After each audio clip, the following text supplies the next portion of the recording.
They will not be saved because they have chosen to ignore the principles that govern life. In every decision we make, we plant seeds of righteousness or seeds of destruction.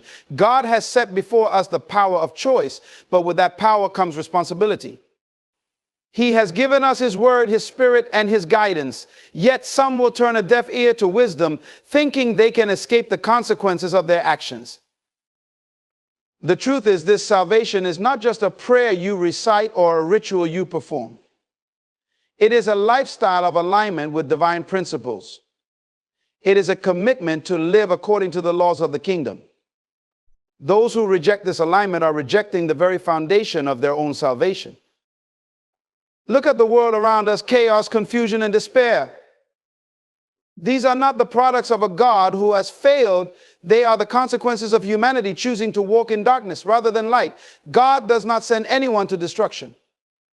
Instead, people walk there themselves by the choices they make every single day. The road to life has been laid out before them, but it requires humility, obedience, and a willingness to change. The danger lies in complacency. Too many people think they can live as they please and find salvation at the last moment. But salvation is not an event, it is a process. It is the continuous pursuit of righteousness, the daily surrender to God's will. To delay this pursuit is to gamble with eternity.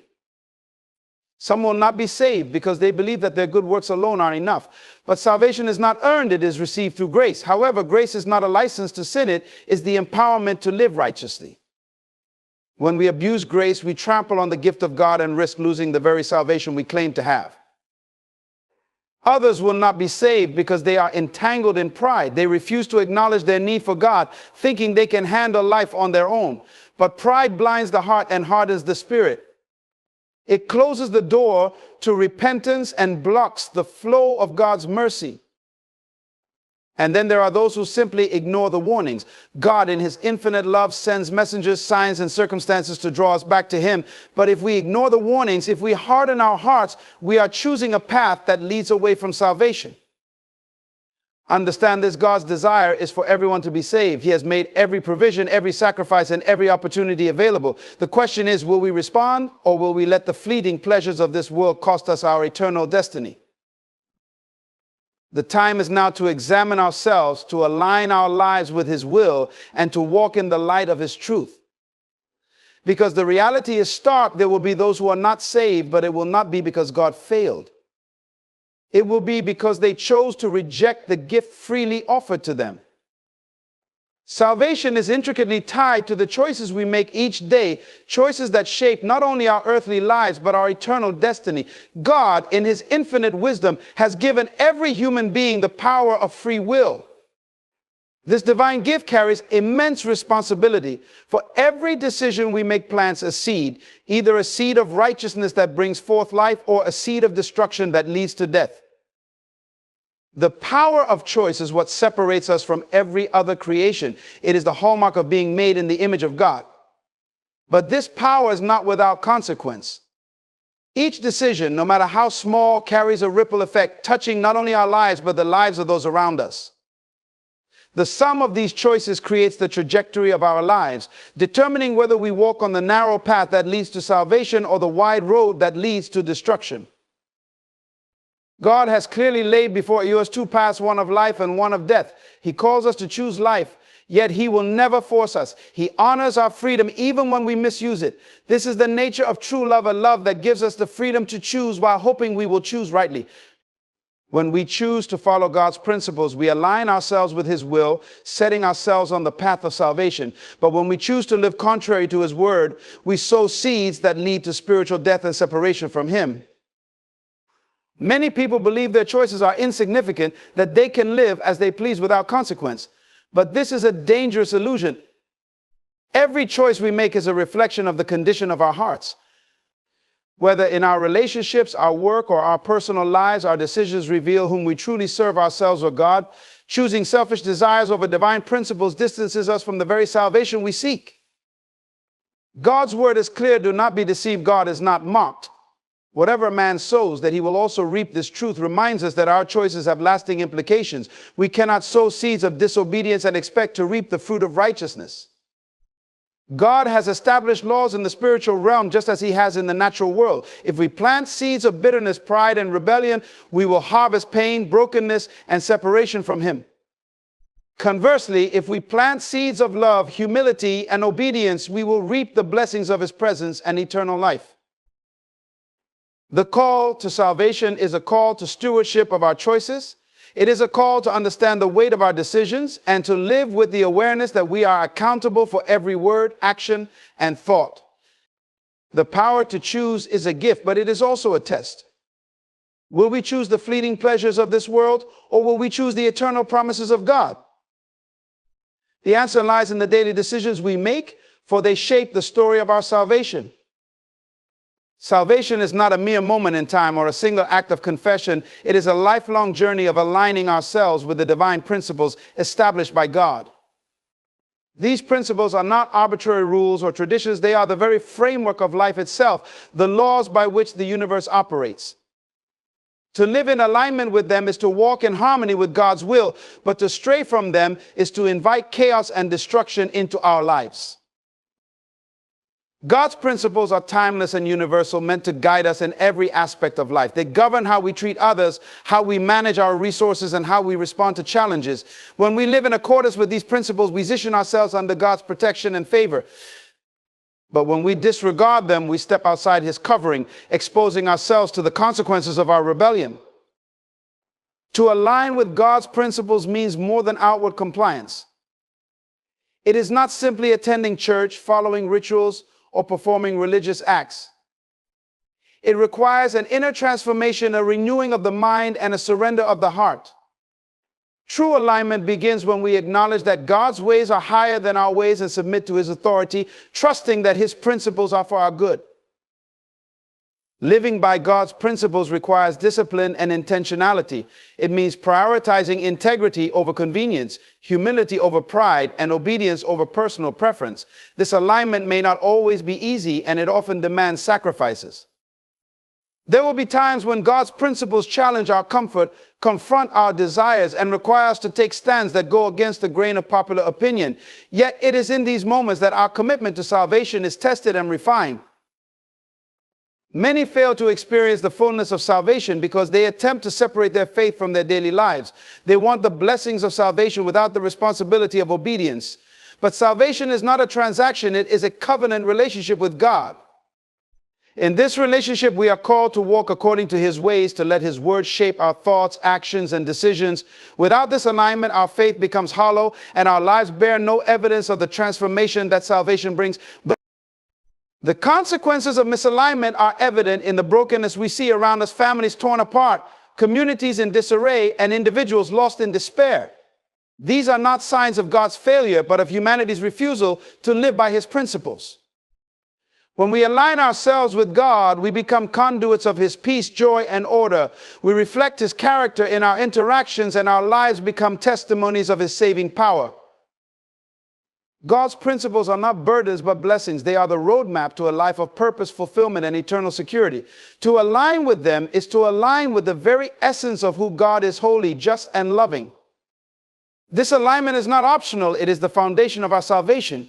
It is the evidence that we have truly embraced the gift of grace and are walking in the light of God's truth. Without this alignment, salvation remains incomplete, a concept rather than a reality in our lives. The chaos, confusion, and despair we see in the world today are not the results of a God who has failed, but the consequences of humanity's deliberate choice to walk in darkness rather than light. From the beginning of time, God has made his will and his ways clear, offering humanity the path to peace, purpose, and eternal life. Yet many choose to reject this divine guidance, believing they can create their own truth and walk their own way without repercussions. The reality is that every deviation from God's principles carries a cost, and the evidence of this is all around us. God's light has always been available to guide us. He has sent prophets, teachers, and his word to illuminate the path of righteousness. He has even written his laws on our hearts, giving us an innate sense of right and wrong. Yet, when humanity ignores these truths, preferring the darkness of self-centered living, the result is confusion.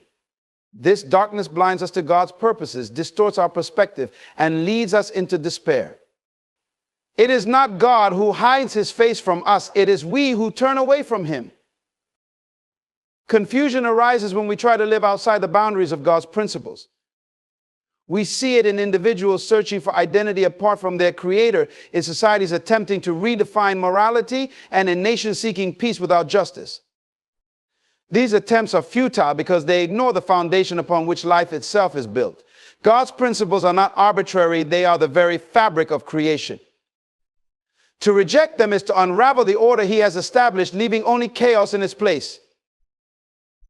Despair follows confusion because without God, there is no anchor for the soul. People search for meaning in possessions, achievements, and relationships, only to find that these things cannot satisfy the deepest longings of the heart. Despair is the natural outcome of a life disconnected from the source of all hope and purpose. It is the emptiness that comes from chasing after the wind, from striving for fulfillment in things that were never meant to save us. God's light continues to shine, offering a way out of this chaos and despair, but it requires humility to acknowledge our need for him and a willingness to walk in his truth. Many refuse this light because it exposes their deeds, their motives, and their hearts. They prefer the comfort of darkness where they can hide from accountability. Yet this choice comes at a cost, for without light, there can be no clarity, no direction, and no salvation. The state of the world is a reflection of humanity's collective choices. God has not failed, his promises remain steadfast, and his love is unchanging. But salvation requires more than acknowledgement. It requires a turning away from darkness and a step into the light. Until this happens, the chaos, confusion, and despair will persist, not as a punishment from God, but as the inevitable consequence of rejecting his ways. Salvation is not an event to be postponed or a decision to be made in the distant future when life feels more settled. It is a process, a journey that begins the moment we recognize our need for God and continues every day as we commit ourselves to walk in his ways. Many people treat salvation as if it were a single act of prayer said once, a ritual performed at a specific time, or a declaration made in a moment of emotion. But true salvation is far more profound. It is the transformation of the heart, mind, and soul, requiring ongoing surrender, obedience, and growth. God calls us to live each day with a sense of urgency because life itself is uncertain. We do not know what tomorrow holds, and we cannot assume we will have time to make things right later. Procrastinating on matters of salvation is a dangerous gamble. For every moment we delay, we risk becoming more entangled in the distractions and deceptions of the world. The longer we postpone aligning ourselves with God's will, the harder it becomes to hear his voice and respond to his call. Salvation is not something we can achieve on our own, nor is it a passive experience. It is a divine partnership where God provides the grace and guidance, but we must choose to respond. Each day presents opportunities to draw closer to him, to refine our character, and to align our lives with his purpose. This process requires intentionality, a willingness to examine our hearts and surrender our selfish desires to his greater plan. It is in the daily choices, what we prioritize, how we treat others, and how we respond to challenges that the evidence of our salvation becomes clear. Many people live as though they have all the time in the world to turn to God. They believe they can enjoy the pleasures of sin now and seek salvation later. But this mindset reveals a misunderstanding of what salvation truly is. It is not a last-minute rescue from judgment. It is a daily transformation that prepares us for eternity. The more we delay, the more we miss out on the abundant life God intends for us here and now, a life of peace, joy, and purpose that comes from walking in his ways. The process of salvation also requires perseverance. There will be trials and temptations along the way, moments when the journey feels difficult or discouraging. But it is in these moments that our faith is tested and strengthened. God uses the challenges of life to refine us, to draw us closer to him, and to teach us the value of reliance on his grace. Each step of obedience, no matter how small, is a step toward deeper intimacy with God and greater alignment with his will. Some people treat salvation as though it can be earned at the last moment, as if a few good deeds or a quick prayer at the end of life will suffice. But salvation is not about earning favor. It is about living in relationship with the one who created us. It is not a box to be checked, but a life to be lived, a life that reflects His glory and fulfills His purpose. To treat it as anything less is to diminish its significance and to risk missing out on the fullness of what God offers. God's grace is always available, but it is not something to be taken for granted or presumed upon. Salvation is an open door, but we must choose to walk through it and continue walking every day. It is a journey of becoming where we grow into the image of Christ and prepare ourselves for the eternal kingdom. To delay this journey is to deny ourselves the blessings of His presence and the joy of His purpose. Salvation is not a destination we can reach at the end of life. It is a process that shapes who we are every step of the way. The gift of free will is one of God's greatest acts of love, allowing humanity the ability to choose Him or to reject Him. It is a reflection of His desire for a genuine relationship, not one forced or fabricated. But with this gift comes the profound responsibility of accountability. Every choice we make, every word we speak, every action we take, these are all seeds we plant. And one day the harvest will come. Accountability is not a concept we can escape. It is woven into the very fabric of existence. God, in His justice and righteousness, holds each of us accountable for how we respond to His grace, His truth, and His call. God has given humanity the tools, the guidance, and the opportunities to walk in His ways. He has revealed Himself through creation, through His word, and through the life and sacrifice of Jesus Christ. Yet many people live as though their actions carry no eternal significance, as if the choices they make today will not echo in eternity. This misunderstanding leads to complacency, where the urgency of salvation is dismissed and the weight of accountability is ignored. But God's word is clear. Every decision matters, and there will come a day when all will stand before Him to give an account of their lives. Accountability begins with recognizing that our lives are not our own. We are stewards of the time, talents, and resources God has entrusted to us. How we use these gifts reflects our understanding of who God is and our relationship with Him. Do we live for ourselves, pursuing temporary pleasures and personal gain, or do we live for His glory, seeking to fulfill His purpose? This question is at the heart of accountability, and our answer is revealed not in what we claim to believe, but in how we live. Many people resist the idea of accountability because it confronts their desire for independence and autonomy. To acknowledge accountability is to admit that we are not the ultimate authority over our lives, that there is a higher standard to which we are held. This realization can be uncomfortable, but it is also liberating. When we accept accountability, we open ourselves to the transformative power of God's grace. We acknowledge our need for Him and invite Him to guide our steps, shape our character, and align our will with His. God's accountability is not rooted in condemnation, but in love. He desires for all to come to repentance and to experience the fullness of life in Him. Accountability is His way of guiding us back to the path of righteousness when we stray. It is His way of refining us, of removing the impurities that hinder our relationship with Him. But this process requires humility and a willingness to be corrected. It requires us to examine our hearts honestly and to align our actions with His truth. There are those who live as if they will never have to answer for their choices, who mock the idea of judgment or dismiss the existence of God altogether. But their disbelief does not exempt them from accountability. God's justice is impartial and unchanging. He does not overlook sin, nor does He excuse rebellion. His patience in delaying judgment is not a sign of weakness, but of mercy, giving everyone the opportunity to turn to Him.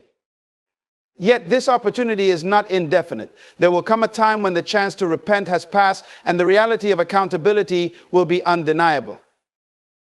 To understand accountability is to understand the heart of God. He is not a tyrant seeking to punish, but a loving Father desiring to restore. He does not delight in judgment, but rejoices in redemption. His accountability is not a burden, but a call to live in the fullness of His design, a life of purpose, integrity, and eternal significance. When we embrace this accountability, we align ourselves with His will and walk in the freedom that comes from living in truth. The reality of accountability is a reminder that our lives matter, that our choices carry weight, and that God sees and values every decision we make. It calls us to live with intention, to seek His guidance, and to honor Him in all we do.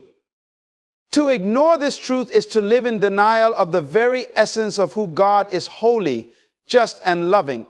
And in doing so, we risk missing the eternal joy of being in His presence. Accountability is not something to fear, but to embrace, for it is through accountability that we grow, mature, and ultimately experience the fullness of salvation. God's warning is not a sign of His anger, but an expression of His deep love and concern for humanity. His desire is not to see us lost or destroyed, but to guide us to the fullness of life that He has promised. His warnings come not to punish, but to protect, to shield us from the consequences of our own destructive choices. Every warning God sends is an invitation to change, to turn from the path of destruction, and to walk in the light of His truth. The idea that God's warnings are harsh or unnecessary comes from a misunderstanding of His nature. God is not a tyrant who delights in punishment. He is a loving Father who seeks to lead His children away from harm. Throughout Scripture, we see that God has repeatedly sent warnings to His people. Whether through the prophets, through dreams, or through His direct intervention in human affairs, God has always made it clear when a nation or individual is heading in the wrong direction. He warned Adam and Eve in the Garden of Eden about the consequences of disobedience, and He has continually warned His people throughout history. But these warnings were never meant to condemn. They were meant to save. Just as a parent warns their child of the dangers of touching a hot stove, God's warnings are motivated by love, not punishment. When we ignore or dismiss these warnings, we expose ourselves to the consequences of our decisions. Just as a person who refuses to heed medical advice about unhealthy habits will eventually suffer the repercussions, so too will those who ignore God's voice suffer the consequences of their choices. It is easy to become complacent in life, to think that everything will be fine despite ignoring the signs and signals around us. But God's warnings come to shake us out of our complacency, to alert us to the danger we are in before it's too late. Many people believe that ignoring God's warnings is harmless or that they can always repent later, but this is a dangerous mindset. Each time we ignore God's voice, we harden our hearts, we become more callous to His guidance and more susceptible to the lies of the enemy. The longer we ignore God's warnings, the further we drift from the path of righteousness. This is why it is crucial to listen to God's voice when He speaks to us, whether through His Word, the Holy Spirit, or the counsel of others. His warnings are not always loud or dramatic, but they are always present, offering a way out, offering mercy, offering a chance for restoration. In the same way that we might warn a friend not to engage in a risky behavior, God's warnings are a form of love that seeks to preserve us from harm. He does not want us to face the consequences of our choices. He wants us to experience the peace and joy that come from walking in His ways. But this requires us to listen, to heed the warning, and to make the necessary changes. Ignoring God's warning does not make us immune from the consequences of our actions. In fact, it makes them all the more inevitable. Too often, people wait until the consequences of their actions are staring them in the face before they begin to seek God. They think that God's grace will cover them, that they can keep living their way and somehow escape the consequences of their choices. But grace is not a free pass to live recklessly. Grace is God's power to transform, to heal, and to restore, but it requires us to turn from our ways and align ourselves with His will. God's grace doesn't give us permission to keep walking in sin without change. It empowers us to turn away from it.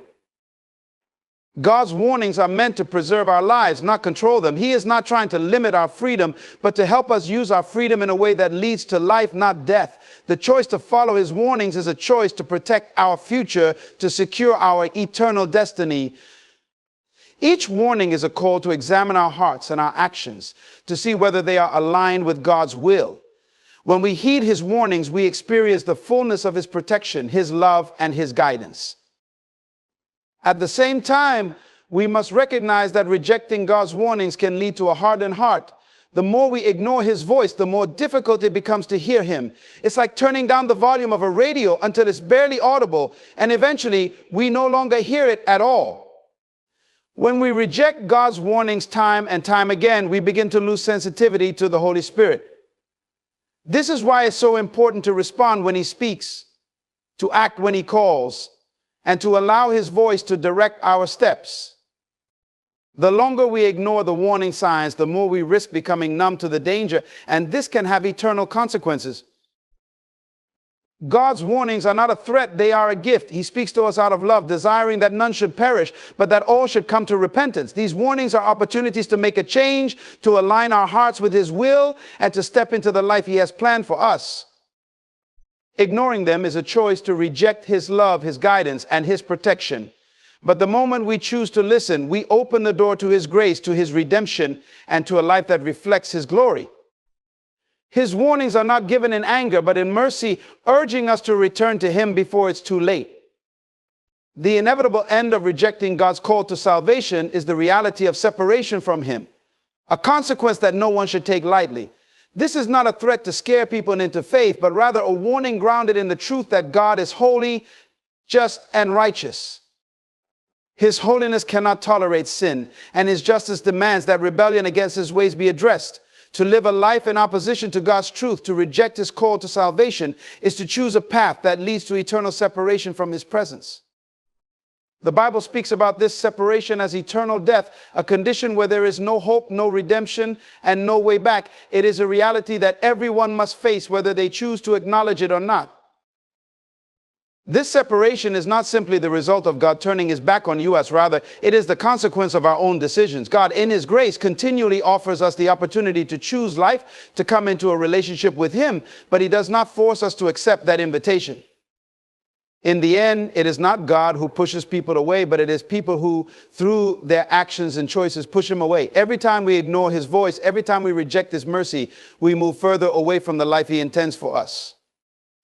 The danger is not just in choosing to live apart from God in the present moment, but in hardening our hearts to the point where we no longer hear His voice and our eternal fate becomes sealed.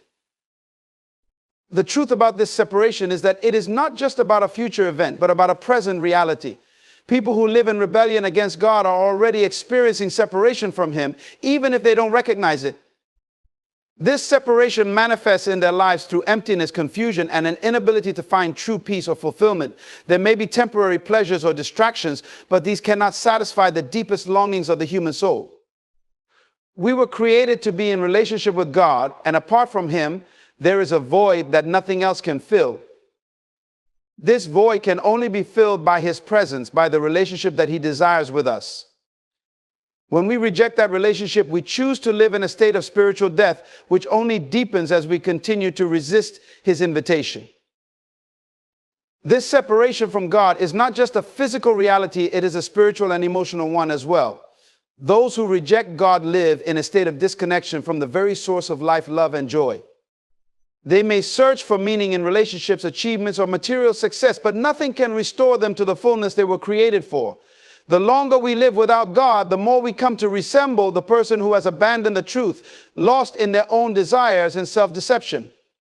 We see people, even good people by the world's standards, who have everything the world offers, but still live in a state of deep longing. This longing is an echo of their separation from the Creator, a thirst that only He can quench. When we speak of this eternal separation, we are not speaking of God's inability to save, but of His respect for human free will. God does not want anyone to perish, and He has provided a way for all to be saved through the sacrifice of Jesus Christ. But this salvation is not automatic. It requires a response. It requires a conscious decision to turn away from sin, to embrace Jesus Christ as Lord and Savior, and to live in obedience to His commands. To reject that offer, to live as though we do not need Him, is to choose a life apart from God, which will ultimately lead to eternal separation. This eternal separation is described in Scripture as a place of torment and anguish, where there is weeping and gnashing of teeth. It is the ultimate consequence of rejecting the mercy and grace of God. This is a sobering truth, one that should stir our hearts and compel us to reach out to those who are living without hope, without God, without salvation. It should ignite in us a passion to share the message of reconciliation, to call people to a life of transformation, to warn them of the consequences of living apart from the one who created them. The reality of separation from God is not something we should take lightly, nor should we ignore the urgency of the message. Every day, people are making choices that lead them further from God. Every day, people are ignoring his warnings, walking further into darkness, and pushing the offer of salvation further away. But for those who choose to accept the invitation, there is the promise of eternal life in his presence, of experiencing his love and peace forever. God does not want anyone to experience this separation, and he has provided the way to eternal life. But we must choose to walk in that way, to accept his grace, and to live in the fullness of his love. For in the end, the choice is ours. Will we respond to his call, or will we continue on a path that leads to eternal separation? God's desire is not for any of his creation to face the harsh consequences of living in rejection of his truth. He has given us free will, the ability to choose, because love cannot be coerced. However, with the power of choice comes responsibility, and the sad reality is that many people will not respond to his invitation. The path to salvation is always open, but for many it remains a road less traveled. God's desire for us to choose life, to live in communion with him, is not a mere suggestion, but a call to the very core of our being. He longs for us to be in fellowship with him, to know him personally, and to walk in his purpose. This is the life he intended for us, a life filled with his peace, his joy, and his presence. Yet tragically, many will not be saved. The tragedy lies in the fact that God has done everything possible to make salvation available, and still some reject his offer. Jesus Christ paid the ultimate price for our sins, offering himself as the sacrifice so that we could be reconciled to God. His death on the cross, his resurrection, and the promise of eternal life are all part of God's plan to restore us to himself. Yet, despite this incredible act of love and mercy, many still choose to reject him, to live apart from him, and to follow their own path. The gospel message is clear, but the decision to accept or reject it is ours to make. God will not force us into his kingdom. He gives us the freedom to choose. The choice to reject salvation is not always an overt decision. It doesn't always look like someone standing up and publicly declaring, "I reject God." Instead, it's often found in the small daily decisions that push him further and further away. When we prioritize our desires, our plans, our comfort over his will, we make the choice to turn our backs on him. When we persist in sin, when we ignore the conviction of the Holy Spirit, when we live as though we are self-sufficient and don't need God, we are rejecting his invitation. These choices, though seemingly small, add up over time, and slowly the heart becomes hardened. The more we reject his voice, the harder it becomes to hear it, until we reach a point where we can no longer hear him calling. Some may believe that they will always have time to repent, that God will always be there waiting for them. But the truth is that life is uncertain and we are not guaranteed tomorrow. The moment to choose is now. God is patient, but there is a limit to his patience. The Bible speaks of a time when it will be too late, when the door to salvation will be closed, and those who rejected it will find themselves locked out. It's not that God desires anyone to perish, but rather that he has given each person the opportunity to choose life. If we continually reject his call, there comes a time when that door of opportunity closes and the chance for repentance is no more. This does not mean that God gives up on people, but rather that those who refuse his love and mercy are choosing a life of destruction. There is a false idea that salvation can be put off indefinitely, that there is always time to repent later. But if we constantly harden our hearts, we may come to a point where repentance is no longer possible. The danger of this is that once the opportunity for salvation is gone, there are no second chances. Eternity is forever, and once a soul has rejected God's offer of grace, there are no more opportunities to accept it. The Bible is clear that those who reject Christ will face eternal separation from God, a state that is permanent and irreversible. Moreover, the refusal to accept God's invitation is not just about an individual's fate, it has broader implications for the world. When we reject God's offer of salvation, we reject his light, his truth, and his justice. We choose darkness, confusion, and death over life, and this affects not only our own lives, but the world around us. When people refuse to acknowledge God and his ways, they contribute to the spiritual decay of society. Our choices impact others. When people reject the light, they allow darkness to flourish. When they reject truth, lies begin to take root. This is why it is so critical that we as believers continue to proclaim the truth and invite others to come into the light. Our mission is not only to save ourselves, but to help others see the way, to draw them out of darkness and into God's marvelous light. But let's be clear, this rejection does not mean that God is not merciful or that he has somehow failed. He has done everything he can to offer salvation to all, and he will not force anyone into his kingdom. The rejection of God's invitation to salvation is a rejection of his love, his grace, and his mercy. He has provided a way for us to be saved through the blood of Christ, and it is up to us to accept that offer. God is patient, long-suffering, and kind, but he is also just. He will not allow sin to go unpunished. The choice to accept or reject him is a serious one with eternal consequences. The reality is that many will not choose him, and this is a heartbreaking truth that we must confront. The greatest gift we can receive is the gift of salvation, and it is a gift that is freely offered to all. But it is not a gift that can be forced upon anyone. It must be received by faith, and that faith must be lived out daily. Many will not be saved, not because God does not desire their salvation, but because they choose to reject it. This should stir us not to judgment, but to action.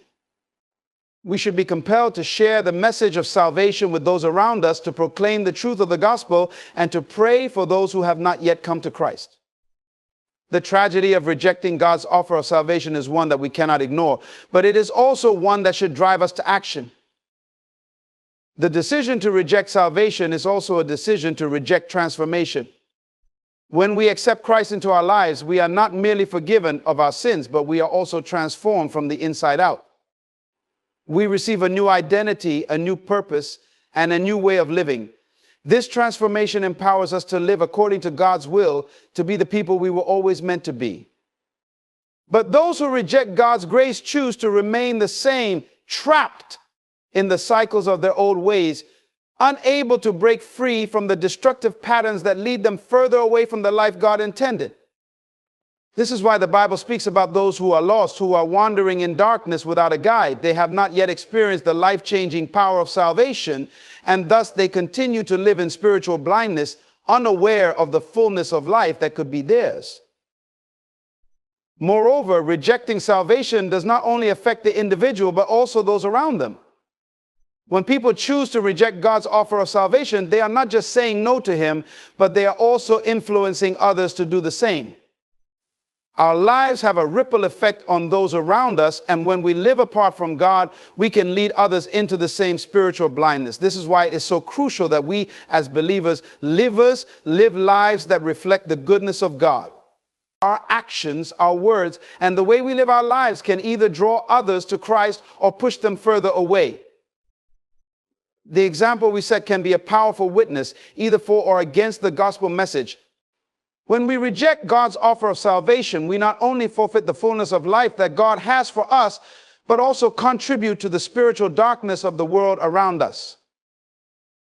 It's important to understand that rejecting salvation does not happen by accident. It is the result of a continual choice to ignore God, to live in sin, and to reject his love.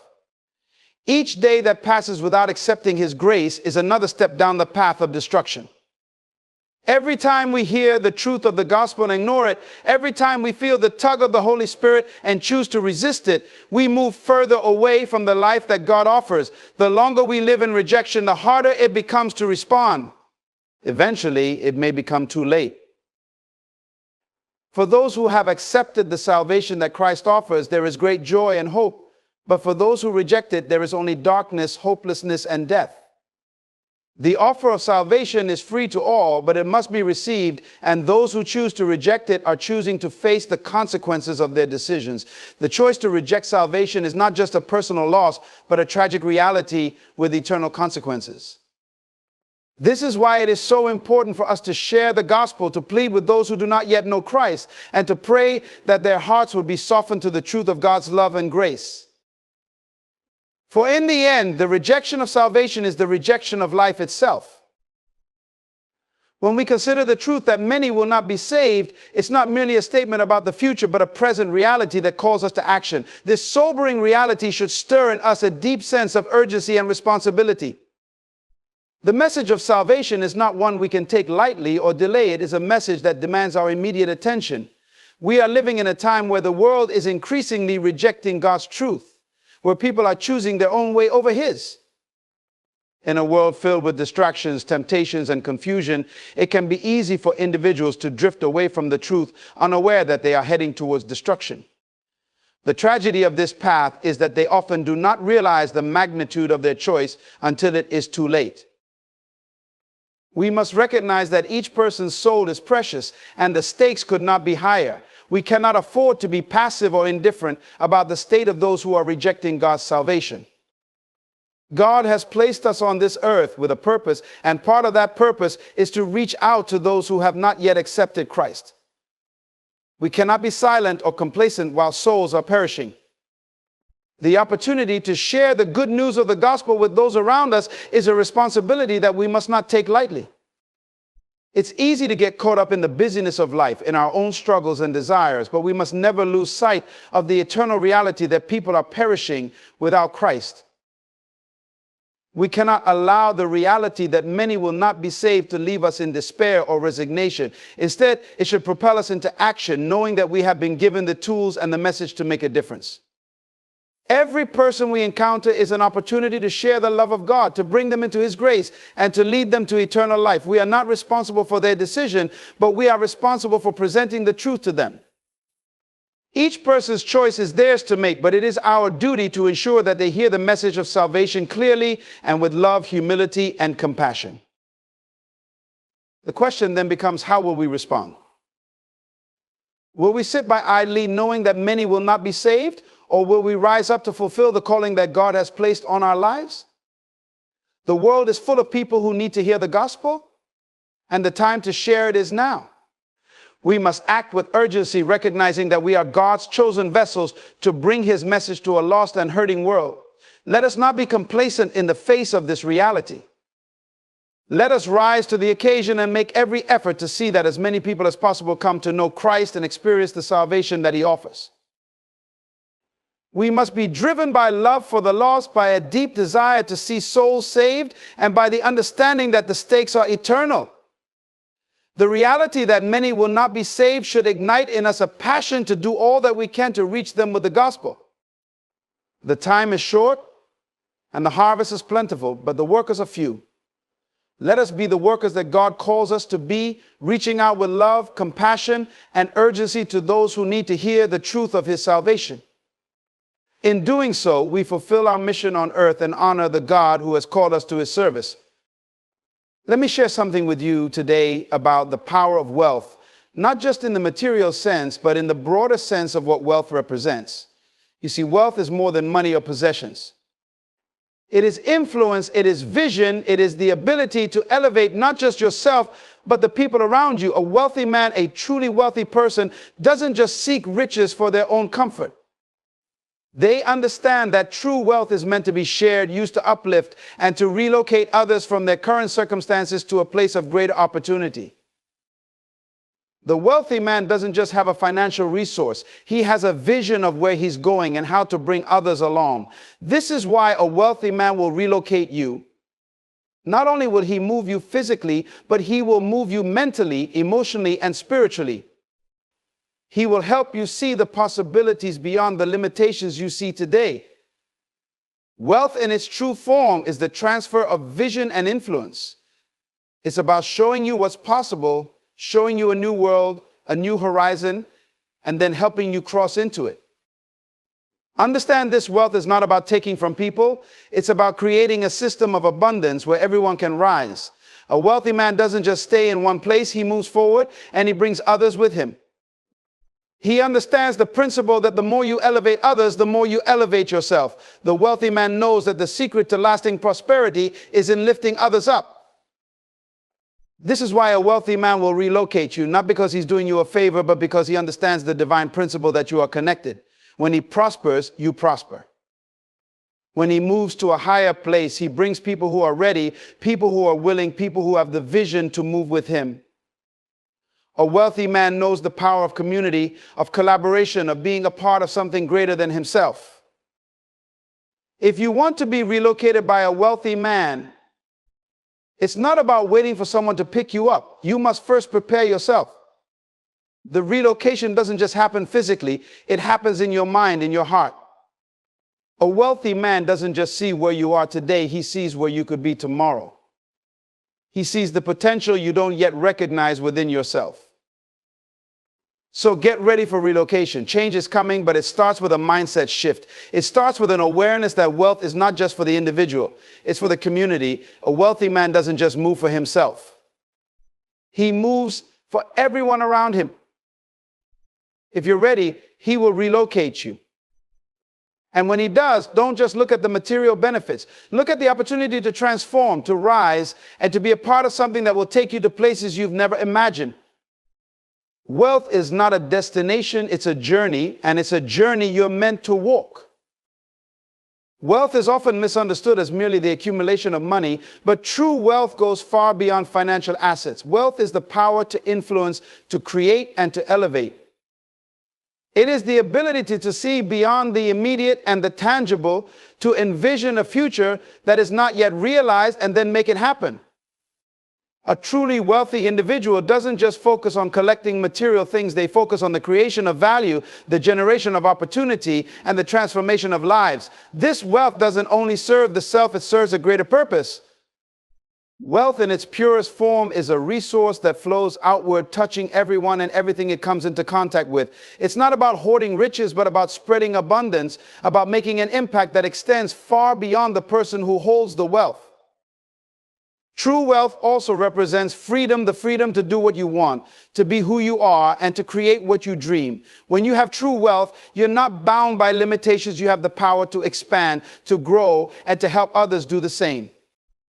It's a resource that allows you to act on your vision, to manifest your dreams, and to inspire others to pursue their own greatness. Real wealth is not the ability to buy things, it's the ability to make things happen, to change the course of lives, and to build systems that last beyond any one person's lifetime. It's a vision, a mindset, and a force that brings forth prosperity, not just for the wealthy individual, but for everyone within their sphere of influence.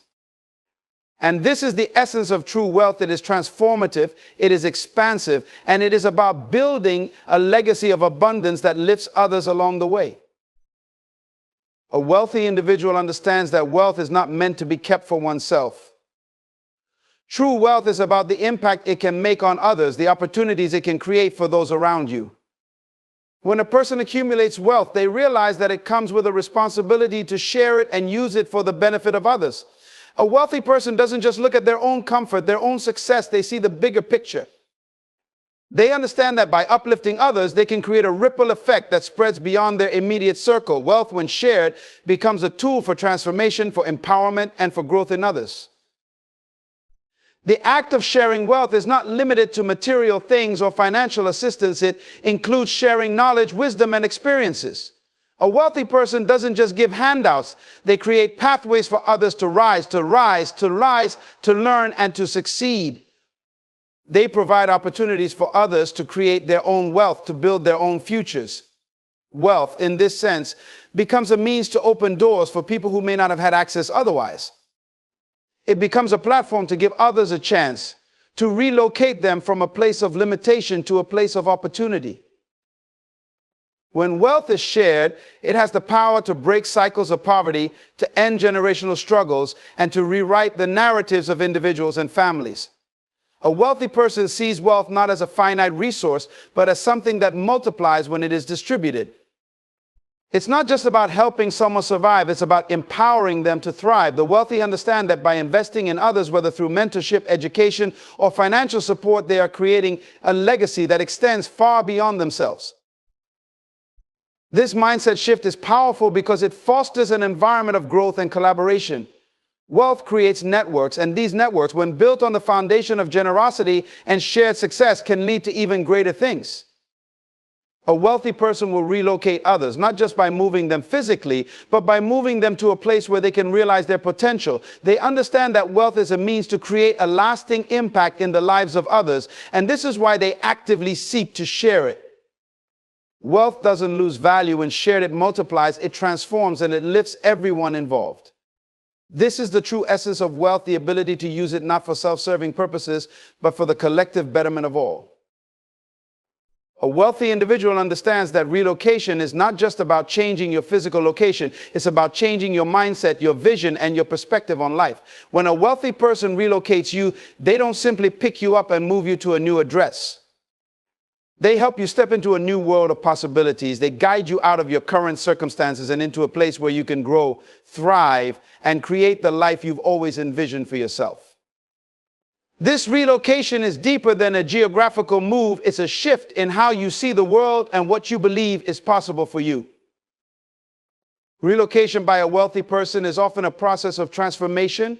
It involves opening your eyes to new opportunities, new ways of thinking, and new potential that you might not have recognized before. It's not just about providing a better home or a more comfortable environment. It's about shifting your entire trajectory. When a wealthy person relocates you, they show you what's possible beyond the limitations you've placed on yourself. They help you see that your current circumstances don't have to define your future. They encourage you to dream bigger, to think broader, and to pursue things you might have once thought were unattainable. This kind of relocation requires you to let go of your old thinking, your old habits, and your comfort zones.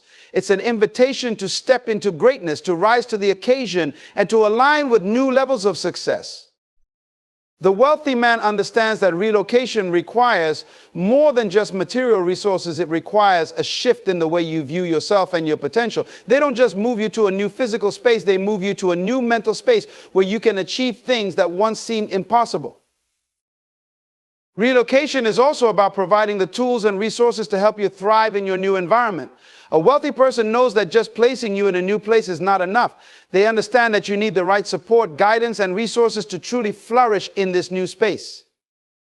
They provide the mentorship, the connections, and the opportunities that will help you succeed.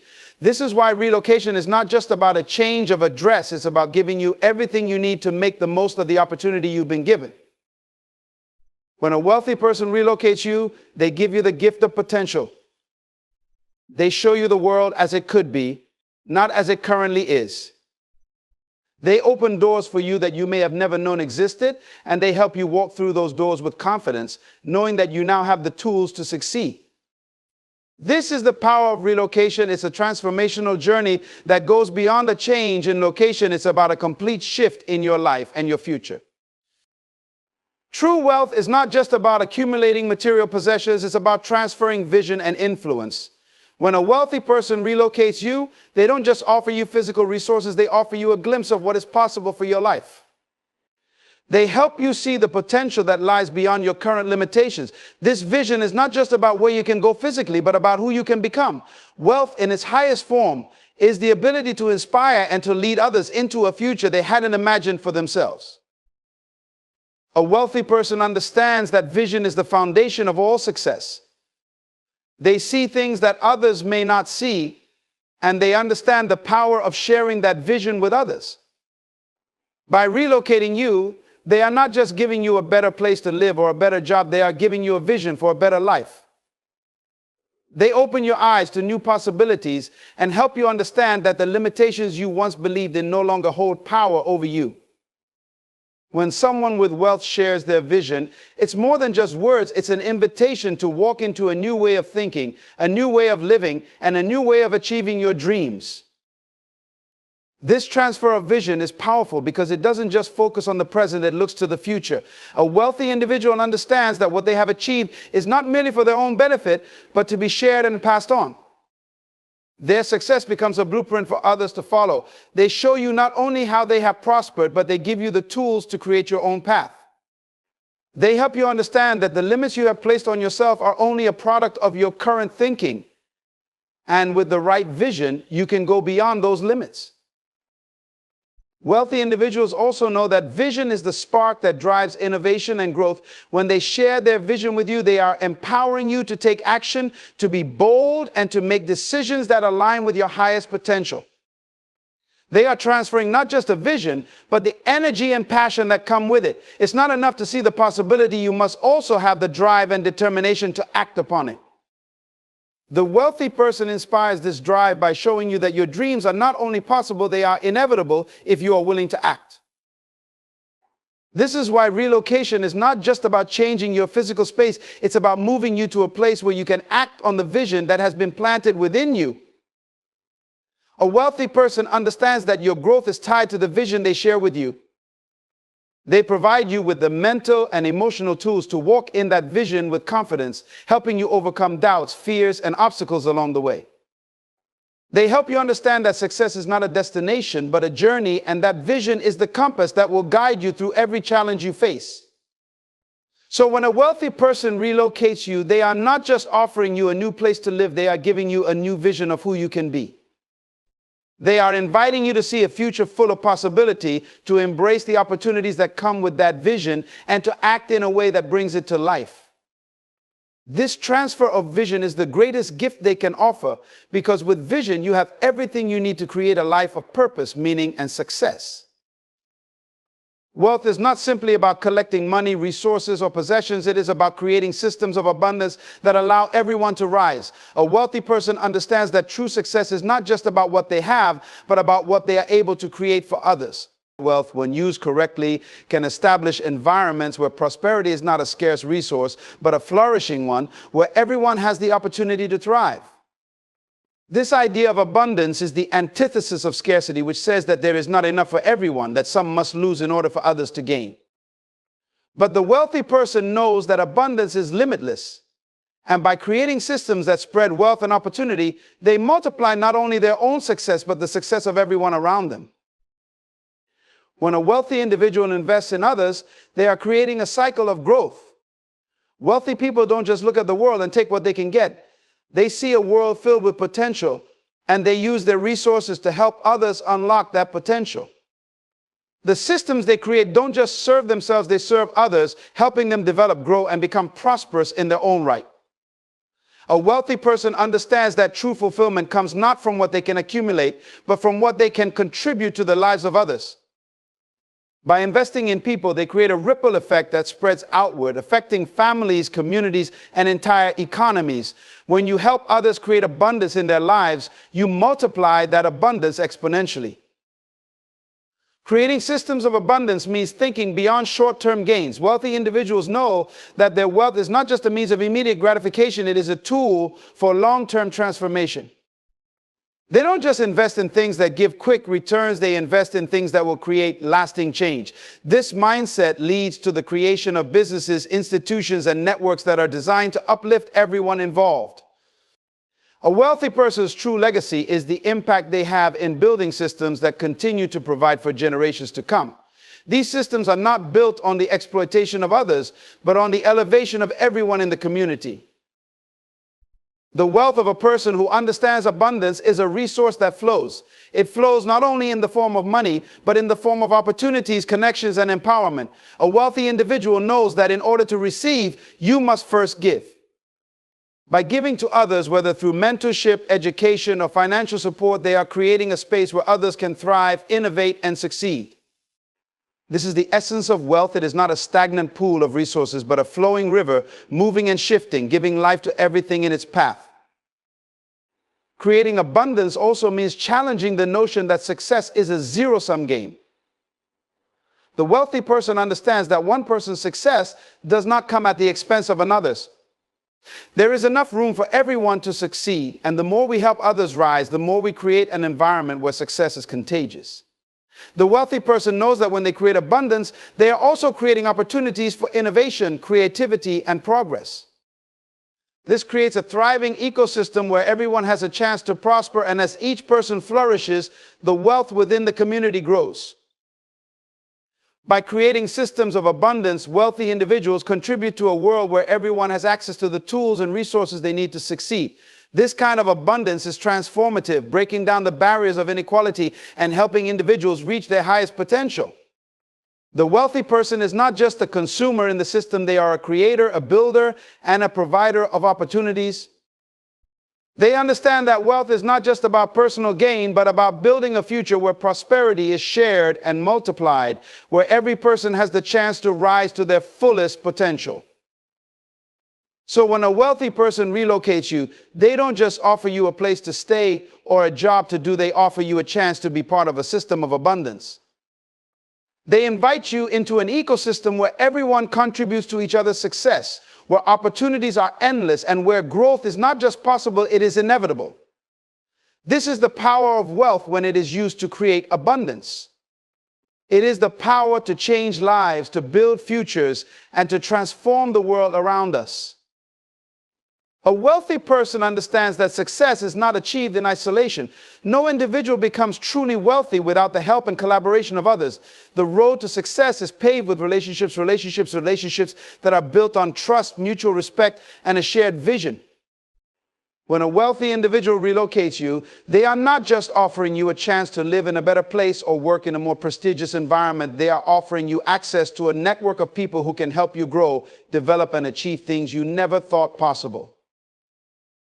Networking is one of the most powerful tools in the world of the wealthy. It's not just about knowing the right people, it's about having the right people know you.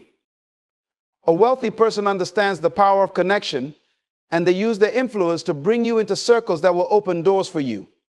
These circles are not limited to just business or financial opportunities. They are circles of knowledge, wisdom, and experience. The wealthy person knows that the key to sustainable success lies in building strong, supportive relationships that can provide guidance, insight, and opportunities. They recognize that their own success is not just a reflection of their personal efforts, but also of the people who have supported and helped them along the way. When you are relocated by someone who is wealthy, they place you in environments where you can build your own network. These are environments where people help each other, where ideas are exchanged, and where opportunities are created through collaboration. These networks are built on the principle that success is not a solitary journey, but a collective one. The wealthy individual knows that by connecting you with the right people, they are helping you leverage the power of relationships to achieve more than you could ever achieve alone. Relationships, when cultivated intentionally, create a synergy that can propel you to new heights. The wealthy individual doesn't just give you access to a network, they show you how to build and nurture relationships that will benefit you and those around you. They understand that networking is not about simply taking, it's about giving, contributing, and adding value to the lives of others. They help you understand that your success is not just about what you can do for yourself, but about what you can do for others. When you approach relationships with a mindset of service and contribution, you create a network of people who will support you and lift you up when you need it the most. In addition to offering you access to powerful networks, a wealthy individual also teaches you the value of collaboration. They show you that success does not come from competing against others, but from working together toward common goals. They understand that when you collaborate, you bring your unique talents and abilities to the table, and the collective effort is greater than the sum of its parts. This mindset of collaboration creates an environment where people are not just focused on their individual success, but on the success of the group as a whole. The wealthy person's willingness to relocate you is their way of ensuring that you are surrounded by people who are invested in your success and who will help you grow and thrive. Wealthy individuals also know that relationships are a two-way street. They don't just give you access to their networks, they show you how to contribute to those networks as well. They teach you the value of reciprocity, the importance of being there for others, and the power of giving back. By teaching you how to build and sustain relationships, they help you create a support system that will be invaluable as you journey toward your own success. Through these relationships, a wealthy person provides you not only with opportunities, but with the wisdom and knowledge to navigate those opportunities effectively. These relationships are a source of strength, encouragement, and advice. The wealthy individual understands that success is not just about having access to resources, it's about having the right people by your side who can help guide you, provide feedback, and offer perspective when needed. They help you understand that your network is not just a group of people you know, it's a group of people who are actively invested in your success and who will help you grow, learn, and achieve your goals. So when a wealthy person relocates you, they are giving you access to more than just a new environment or new resources. They are giving you the keys to unlock the power of relationships, the ability to connect with others who will support you, challenge you, and help you become the best version of yourself. These networks become the foundation upon which your own success will be built, and they are a crucial part of the journey toward wealth and fulfillment. The wealthy person knows that no one rises alone, and by relocating you into their world, they are showing you the true power of collaboration, community, and connection. A wealthy person understands that life is not just about accumulation, but about cultivation. When they relocate you, they are offering you the opportunity to grow in ways that would have been impossible without their guidance and resources. They do not just hand you opportunities or wealth, they offer you the tools to develop yourself, to cultivate your skills, and to become someone who can contribute to the greater good. Growth in this sense is not passive, it is active, intentional, and requires effort. But a wealthy individual, through their actions, shows you that with the right guidance, mentorship, and support, growth is inevitable. One of the key components of growth is the willingness to learn, and a wealthy person understands that true growth comes from an ever-expanding mind. By relocating you, they are putting you in an environment that challenges you to stretch your thinking, to step outside of your comfort zone, and to develop new ways of seeing the world. This environment is one where you are encouraged to question, to explore, and to innovate. Wealthy individuals understand that growth requires constant learning, and they provide the resources, the space, and the opportunities for you to continually expand your knowledge and understanding. They introduce you to new ideas, new people, and new experiences that stimulate your growth in ways you never imagined. Additionally, a wealthy person knows that growth is not just about intellectual development, it is also about emotional and spiritual growth. They help you develop resilience, strength, and character because they understand that personal growth is a holistic process. They expose you to challenges and situations that force you to grow emotionally, pushing you to develop your emotional intelligence, your self-awareness, and your ability to navigate difficult circumstances with grace and wisdom. A wealthy individual doesn't just relocate you to a new place, they relocate you to a new level of personal growth, where you are encouraged to dig deeper within yourself and discover what you are truly capable of. This process of cultivation also includes the development of your capacity to give. A wealthy person doesn't just focus on their own personal gain, they invest in others because they understand that true wealth is in what you give, not just what you keep. By relocating you, they are showing you how to cultivate generosity, how to develop a mindset of abundance, and how to see the value in helping others rise. They teach you that growth is not just about personal success, it is about the success of everyone around you. The more you grow, the more you can give, and the more you can contribute to the world. Furthermore, the wealthy person understands that true growth is not just about achieving external success, but about developing the inner qualities that will enable you to sustain that success. They teach you how to build the habits, the mindset, and the character that will help you maintain success over the long term. They provide you with the guidance needed to navigate obstacles, to overcome setbacks, and to stay focused on your goals. In this way, they are not just providing you with external wealth, they are helping you build internal wealth, which is far more valuable in the long run. When a wealthy person relocates you, they are placing you in an environment that fosters your personal growth and development. This is not just a physical relocation, but a mental, emotional, and spiritual relocation. They help you see things from a new perspective, encourage you to embrace change, and guide you as you evolve into a more powerful, capable, and influential person. They understand that growth is a journey, and they are committed to walking that journey with you, providing you with the resources, the knowledge, and the support you need to flourish.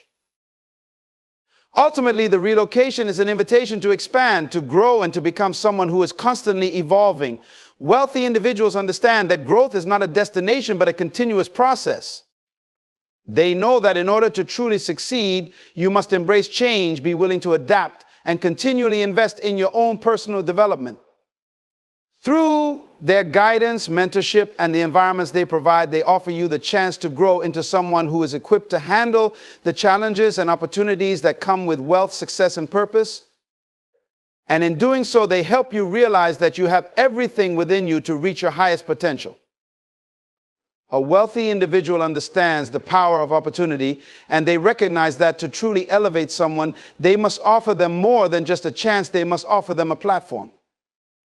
When a wealthy person relocates you, they are not just changing your physical environment or moving you to a new location. They are placing you on a stage where the world can see your talents, your skills, and your potential. This relocation is not simply a matter of moving your belongings from one place to another. It is a deliberate, strategic decision to position you for greater visibility, impact, and success. The wealthy know that for true success to happen, you need access to opportunities that are often hidden from others. These opportunities are not merely given to everyone, they are selectively extended to those who are prepared and positioned to take full advantage of them. By relocating you, they are giving you the visibility you need to showcase what you bring to the table. They know that when you are in the right place, surrounded by the right people, and given the right resources, the opportunities will present themselves in abundance. But it is up to you to take action and seize them. The wealthy individual knows that opportunities alone are not enough. They must be accompanied by readiness, ambition, and a willingness to act. This is not just about physical movement. It's about the movement of your mind, your perspective, and your purpose. When they relocate you, they are giving you the chance to immerse yourself in an environment where you can meet the right people, learn from the best, and access resources that were once out of your reach. The relocation places you in a community or in a space that is filled with people who share your ambitions and who will challenge you to push your limits, to aim higher, and to expand your thinking. You are now positioned to receive opportunities that were once closed off to you because your environment was limiting your access. Furthermore, a wealthy person understands that in order to truly provide you with opportunities, they must give you access to networks and resources that can open doors for you. These are not just any resources, they are powerful, high-quality resources that can accelerate your growth, help you build wealth, and open new avenues for success. They place you in environments where there is a constant flow of new ideas, potential partnerships, and collaborations that can take you to the next level. The wealthy individual knows that when you are connected to the right resources, opportunities will emerge faster than you could ever have anticipated. Relocating you is an invitation to embrace these new opportunities. It's a shift in perspective, an invitation to take on a bigger role in the world and to contribute in ways that you never imagined. The wealthy individual understands that with access comes responsibility to make the most of the opportunities you are given and to ensure that you are prepared to rise to the occasion. They want to see you not just survive, but thrive in this new environment where opportunities are endless and success is waiting to be claimed by those who are bold enough to step into their greatness. But opportunities are not always obvious. The wealthy person knows that true opportunity often lies in the unseen, in the spaces that others overlook, or in challenges that others are unwilling to face. When they relocate you, they do not simply place you in a place where everything is already laid out for you. Instead, they are creating a fertile ground for you to discover new ways to add value, to serve, and to innovate. They are offering you the chance to see opportunities where others see problems and to transform those challenges into stepping stones for your own success. The relocation is not just an opportunity to follow the path that others have walked, but an opportunity to create your own unique path, to blaze your own trail, and to redefine what success looks like in your life. A wealthy individual also knows that opportunity is not just about what you receive, but also about what you can give. They understand that the most successful people are not just those who have received the most opportunities, but those who have made the most of those opportunities by giving back and contributing to the success of others. When they relocate you, they are not only giving you the chance to take advantage of new opportunities, they are teaching you the value of creating opportunities for others as well. Success, they know, is not just about individual gain, it is about the collective progress of everyone involved. Relocation by a wealthy person, therefore, is a profound opportunity. It is a shift in your life where you are no longer limited by your current circumstances, but rather empowered by new possibilities. It is a chance to step into a world of opportunities that are larger than your imagination and to be a part of something much greater than yourself. The wealthy understand this dynamic intimately and are willing to extend it to you because they see in you the potential to not only achieve great things, but to use those achievements to uplift and inspire others. By relocating you, they are not simply changing your address, they are changing your life trajectory, offering you access to endless possibilities, and giving you the opportunity to build a legacy of your own. A wealthy individual understands that your success is not just about what you have in the present moment, but what you can build for the future. They recognize that true wealth goes beyond material possessions. It involves creating a foundation that can be passed down, a legacy that will continue to grow long after they are gone. When they relocate you, they are not simply offering you an opportunity to live a more comfortable life. They are investing in your future, ensuring that you have the resources, knowledge, and support to build something meaningful that will outlast your immediate needs.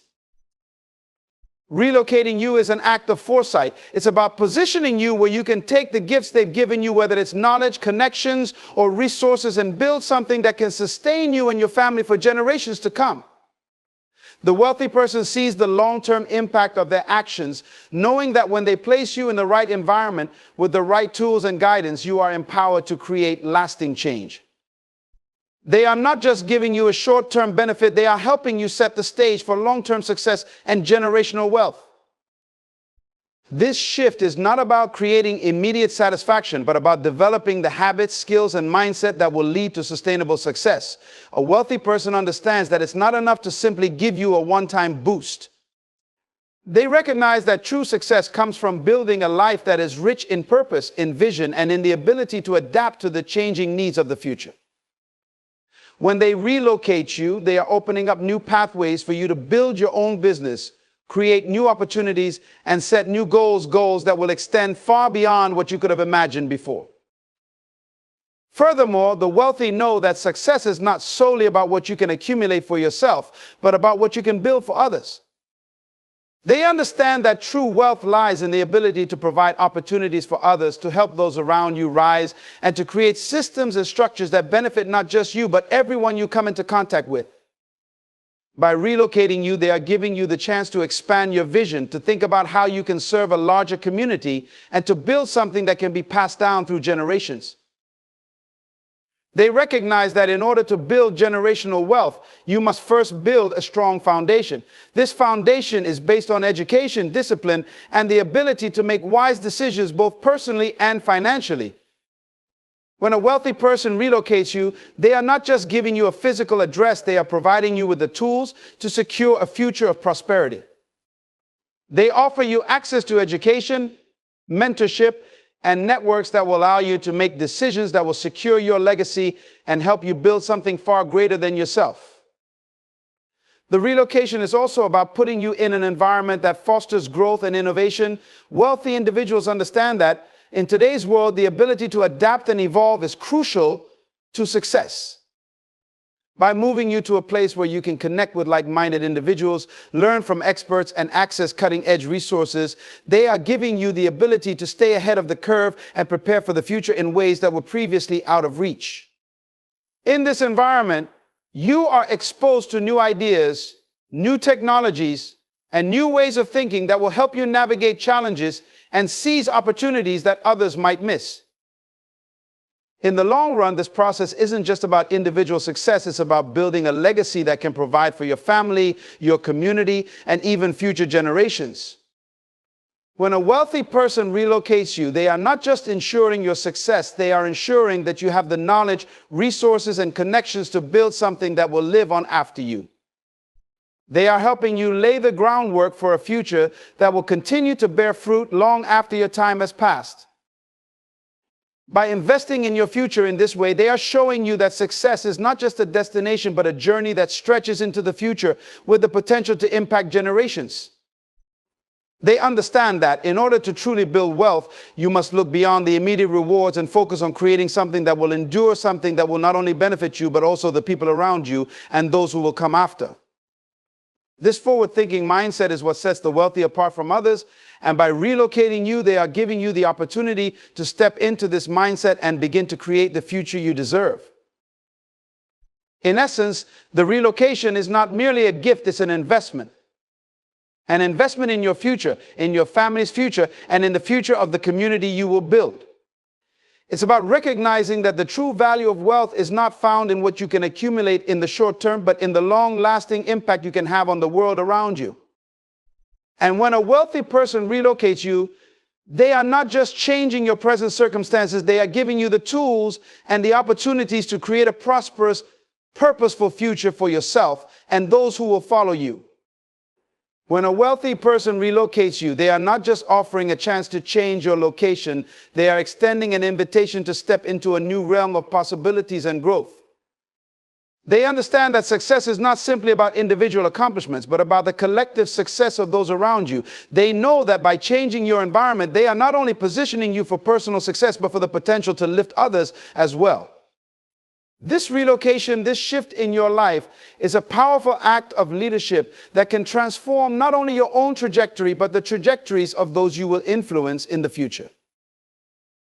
The wealthy understand that success is about far more than just personal gain. It is about expanding your capacity to impact others, to lead, and to create value. When they relocate you, they are positioning you to become a beacon of inspiration to others, an example of what is possible when one is given the right resources, the right mindset, and the right environment. This is a move that encourages growth, not only in you, but in the community around you. It's a shift that opens up opportunities for you to serve others, to mentor, and to lead in ways that you might not have been able to do before. Relocating you is a means of positioning you where you can be surrounded by others who will help you grow, people who will challenge you, and people who will encourage you to reach higher. Wealthy individuals know that no one achieves success alone. They understand that the greatest leaders are those who are able to lift others as they rise. When they relocate you, they are opening doors not just for you, but for everyone whose life you will touch. They are placing you in an environment where you will be empowered to help others reach their potential, just as they are helping you reach yours. By giving you the opportunity to relocate, they are also showing you the power of collaboration. The wealthy understand that as you rise, you bring others with you. The power of community is something they recognize, and they know that by placing you in a community where you can learn and share, you become a catalyst for further success, not just for yourself, but for everyone around you. They are teaching you that wealth is not only about what you acquire, but about how you can contribute to the growth of others. By placing you in a new environment, they are helping you connect with like-minded individuals who are on a similar path, people who will challenge, encourage, and inspire you to be your best self, and in turn, you will do the same for them. Moreover, relocation is about creating an ecosystem of success. It's about aligning yourself with people who share your goals and values and with those who are committed to mutual growth. The wealthy know that you cannot reach your full potential in isolation. They understand that when you are surrounded by individuals who push you to think bigger, act bolder, and pursue your goals relentlessly, you rise faster. The relocation they offer you is a doorway to that ecosystem, a community of successful, like-minded people who are all working toward the same vision of prosperity. This move, however, is not just about the social environment you'll enter. It's about the kind of resources and opportunities that come with it. Wealthy individuals know that access to the right opportunities can change everything. They understand that true success is born from having the right tools, education, and mentors to guide you. When they relocate you, they are opening up avenues for you to tap into these resources, whether it's in the form of business opportunities, financial support, or networks that will help you take your skills and talents to the next level. They also understand that when you are placed in an environment where you can succeed, you become a role model for others. People around you see your progress, and they are inspired to take action in their own lives. This ripple effect, this ability to inspire others simply by stepping into your own greatness, is one of the most profound gifts a wealthy person can offer you. They are not just relocating you for your personal benefit, they are investing in the greater good. They want you to use the resources they've provided, the connections they've opened up, and the opportunities they've placed in front of you to help others rise alongside you. This ultimately is the essence of wealth, a mindset that is focused not just on what you can achieve alone, but on how you can empower others to achieve greatness with you. Relocation is a reminder that success is not a solitary journey. It's a shared journey, a journey of growth, collaboration, and mutual benefit. Wealthy individuals understand that the true measure of success is not found in individual achievement, but in the ability to lift others as you rise. When they relocate you, they are not just changing your environment, they are giving you the opportunity to expand your impact, to lead with integrity, and to be a source of empowerment for others. They are teaching you that success is not simply about your own financial gain, but about the legacy you create in the lives of those around you. In the end, when a wealthy person relocates you, they are providing you with the resources, environment, and opportunities to create a ripple effect of success and effect that reaches beyond your own life and extends into the lives of others. By shifting your circumstances, they are empowering you to take on a leadership role, to inspire others, and to create a legacy of wealth, not just in terms of money, but in terms of influence, impact, and service. This is the true power of relocation, not just the transformation of your own life, but the transformation of everyone you touch. In conclusion, a wealthy person's decision to relocate you is not simply about changing your physical location. It's a strategic move to position you for growth, success, and generational wealth. It's about providing you with the resources, opportunities, and environment necessary to rise beyond your current circumstances and step into a future of limitless possibilities. Through their foresight, they enable you to expand your vision, impact the lives of others, and create a legacy that transcends mere wealth. When they relocate you, they are not just changing your life, they are investing in your potential to transform the world around you. This act is a powerful reminder that true success is not just about individual achievement, but about how we use our success to empower others and build a legacy that lasts. Embrace this opportunity, for it is not just a chance to relocate, but a chance to elevate, to rise higher, and take others with you. There comes a time in life when you must make decisions not based on emotions, but on wisdom and principles. There are people in your life who may have once occupied a significant space in your heart, but their actions, words, and choices reveal their true character. When someone chooses to walk away, to devalue you, to betray your trust, or to show a lack of respect for who you are and the vision God has placed in you, you must resist the temptation to allow them back into your life once they see your worth. The act of letting them go was not a loss, it was a divine intervention. Sometimes God allows people to leave because He sees what you cannot. He hears conversations you were never privy to. He witnesses intentions that were never spoken. And He shields you from destruction that you would have walked into unknowingly. Their departure was not a setback. It was a setup for your growth, your peace, and your purpose. To take them back is to reopen a door that God Himself closed. It is to invite chaos into a life that He has been working to make whole. You must understand that not everyone who wants to return deserves access to you. Forgiveness does not mean reinstatement. You can release them from your heart without reintroducing them into your life. You are a vessel of purpose, uniquely designed for a mission that requires clarity and focus. The people you surround yourself with must honor that mission. They must uplift and support you, not drain and derail you. When you take back those who once dishonored your journey, you are essentially saying that your calling, your peace, and your destiny are negotiable. But let me remind you, your value is not up for negotiation. You are not who you used to be when they left. You have grown, you have healed, and you have come to understand your worth in ways you never did before. To go back to what broke you is to reject the transformation God has worked in you. Do not allow nostalgia to make you forget the pain, the tears, and the lessons you learned. The same patterns will emerge, and the same heartbreak will follow if you allow them to re-enter without discernment. God is preparing you for greater things, but you cannot receive the new while holding on to the old. Trust Him enough to leave the past where it belongs. Stand firm in your decisions, not out of bitterness, but out of wisdom. You are not rejecting them. You are protecting the future that God is crafting for you.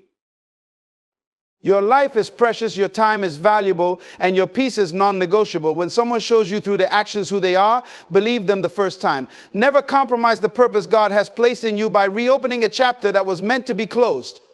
Stand strong, stay focused, and trust that the best is yet to come.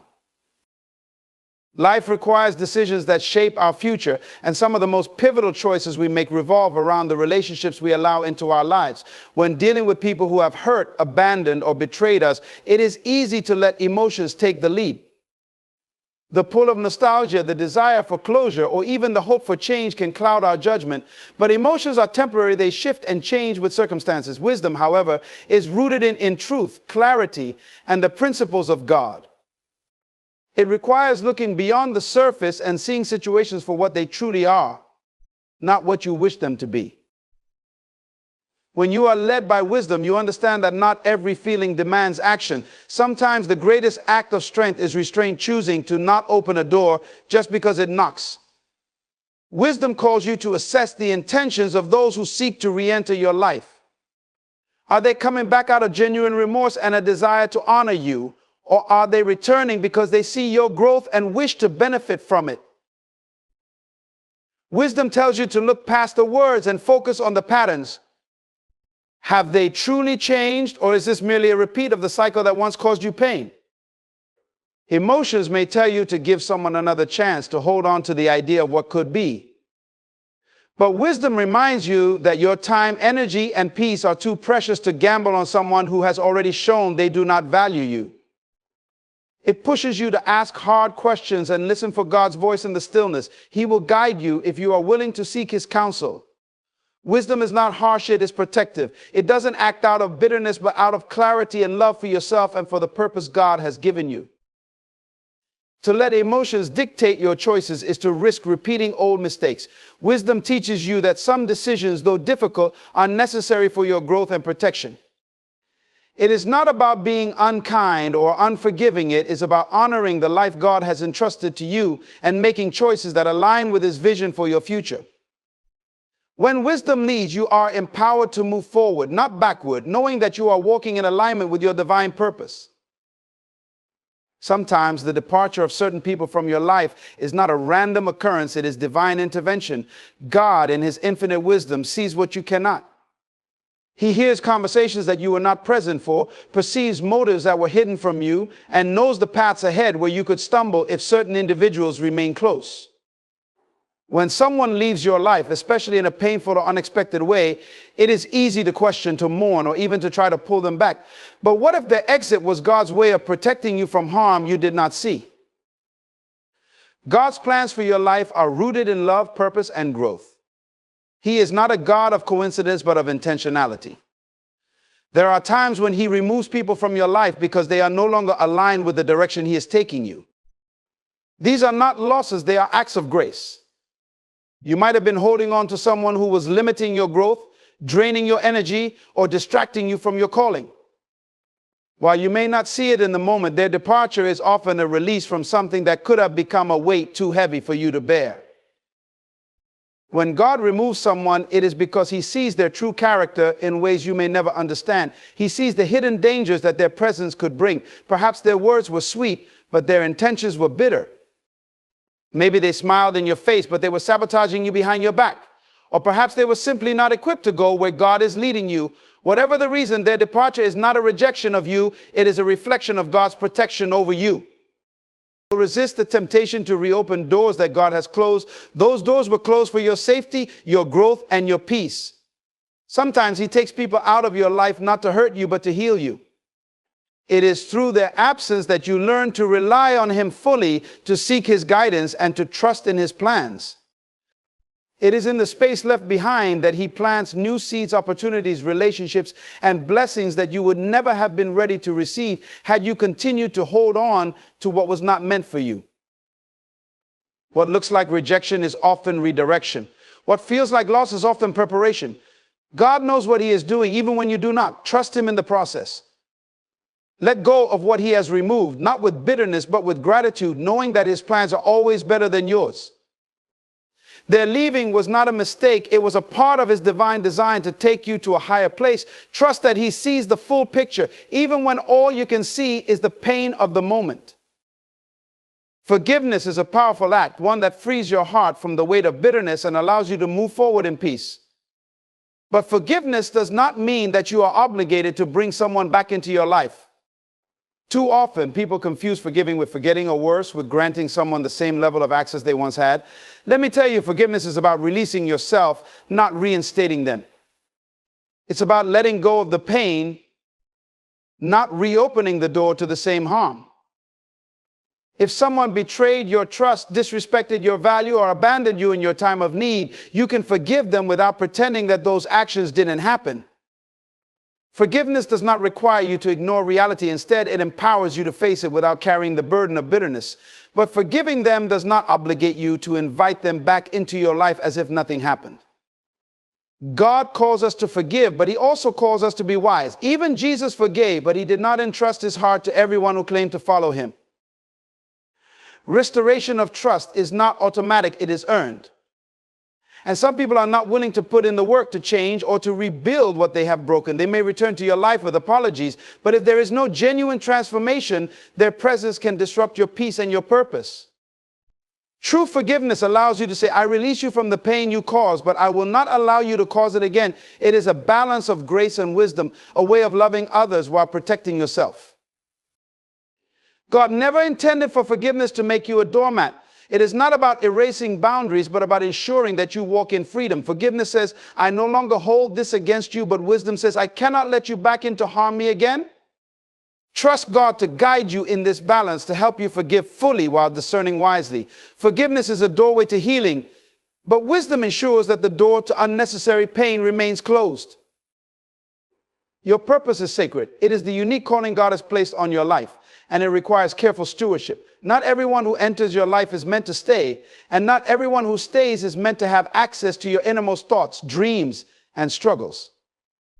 The people you allow into your circle have the power to either propel you toward your destiny or pull you away from it. That is why honoring your purpose means surrounding yourself with those who understand its value and are committed to supporting it. When God gives you a vision, it often stretches beyond what others can see. Some people may not understand your calling because it is not theirs to carry. They may dismiss your dreams, ridicule your faith, or discourage your efforts simply because they lack the capacity to see what God has placed in you.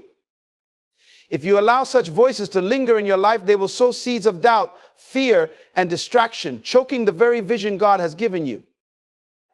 Honoring your purpose means being intentional about your relationships. It means evaluating whether the people in your life are pouring into you or draining you. Are they encouraging you to grow, or are they keeping you in a cycle of stagnation? Are they challenging you to pursue excellence, or are they comfortable with mediocrity? The answers to these questions determine whether someone is a help or a hindrance to your destiny. God places people in our lives for seasons and reasons. Some are there to teach us, some to support us, and others to walk alongside us for the long haul. But not everyone is meant to stay forever. When someone shows through their actions that they do not value your purpose or respect your boundaries, you must make the difficult but necessary decision to create distance. This is not an act of cruelty, but of wisdom. You cannot afford to have people in your life who diminish your vision or distract you from your calling.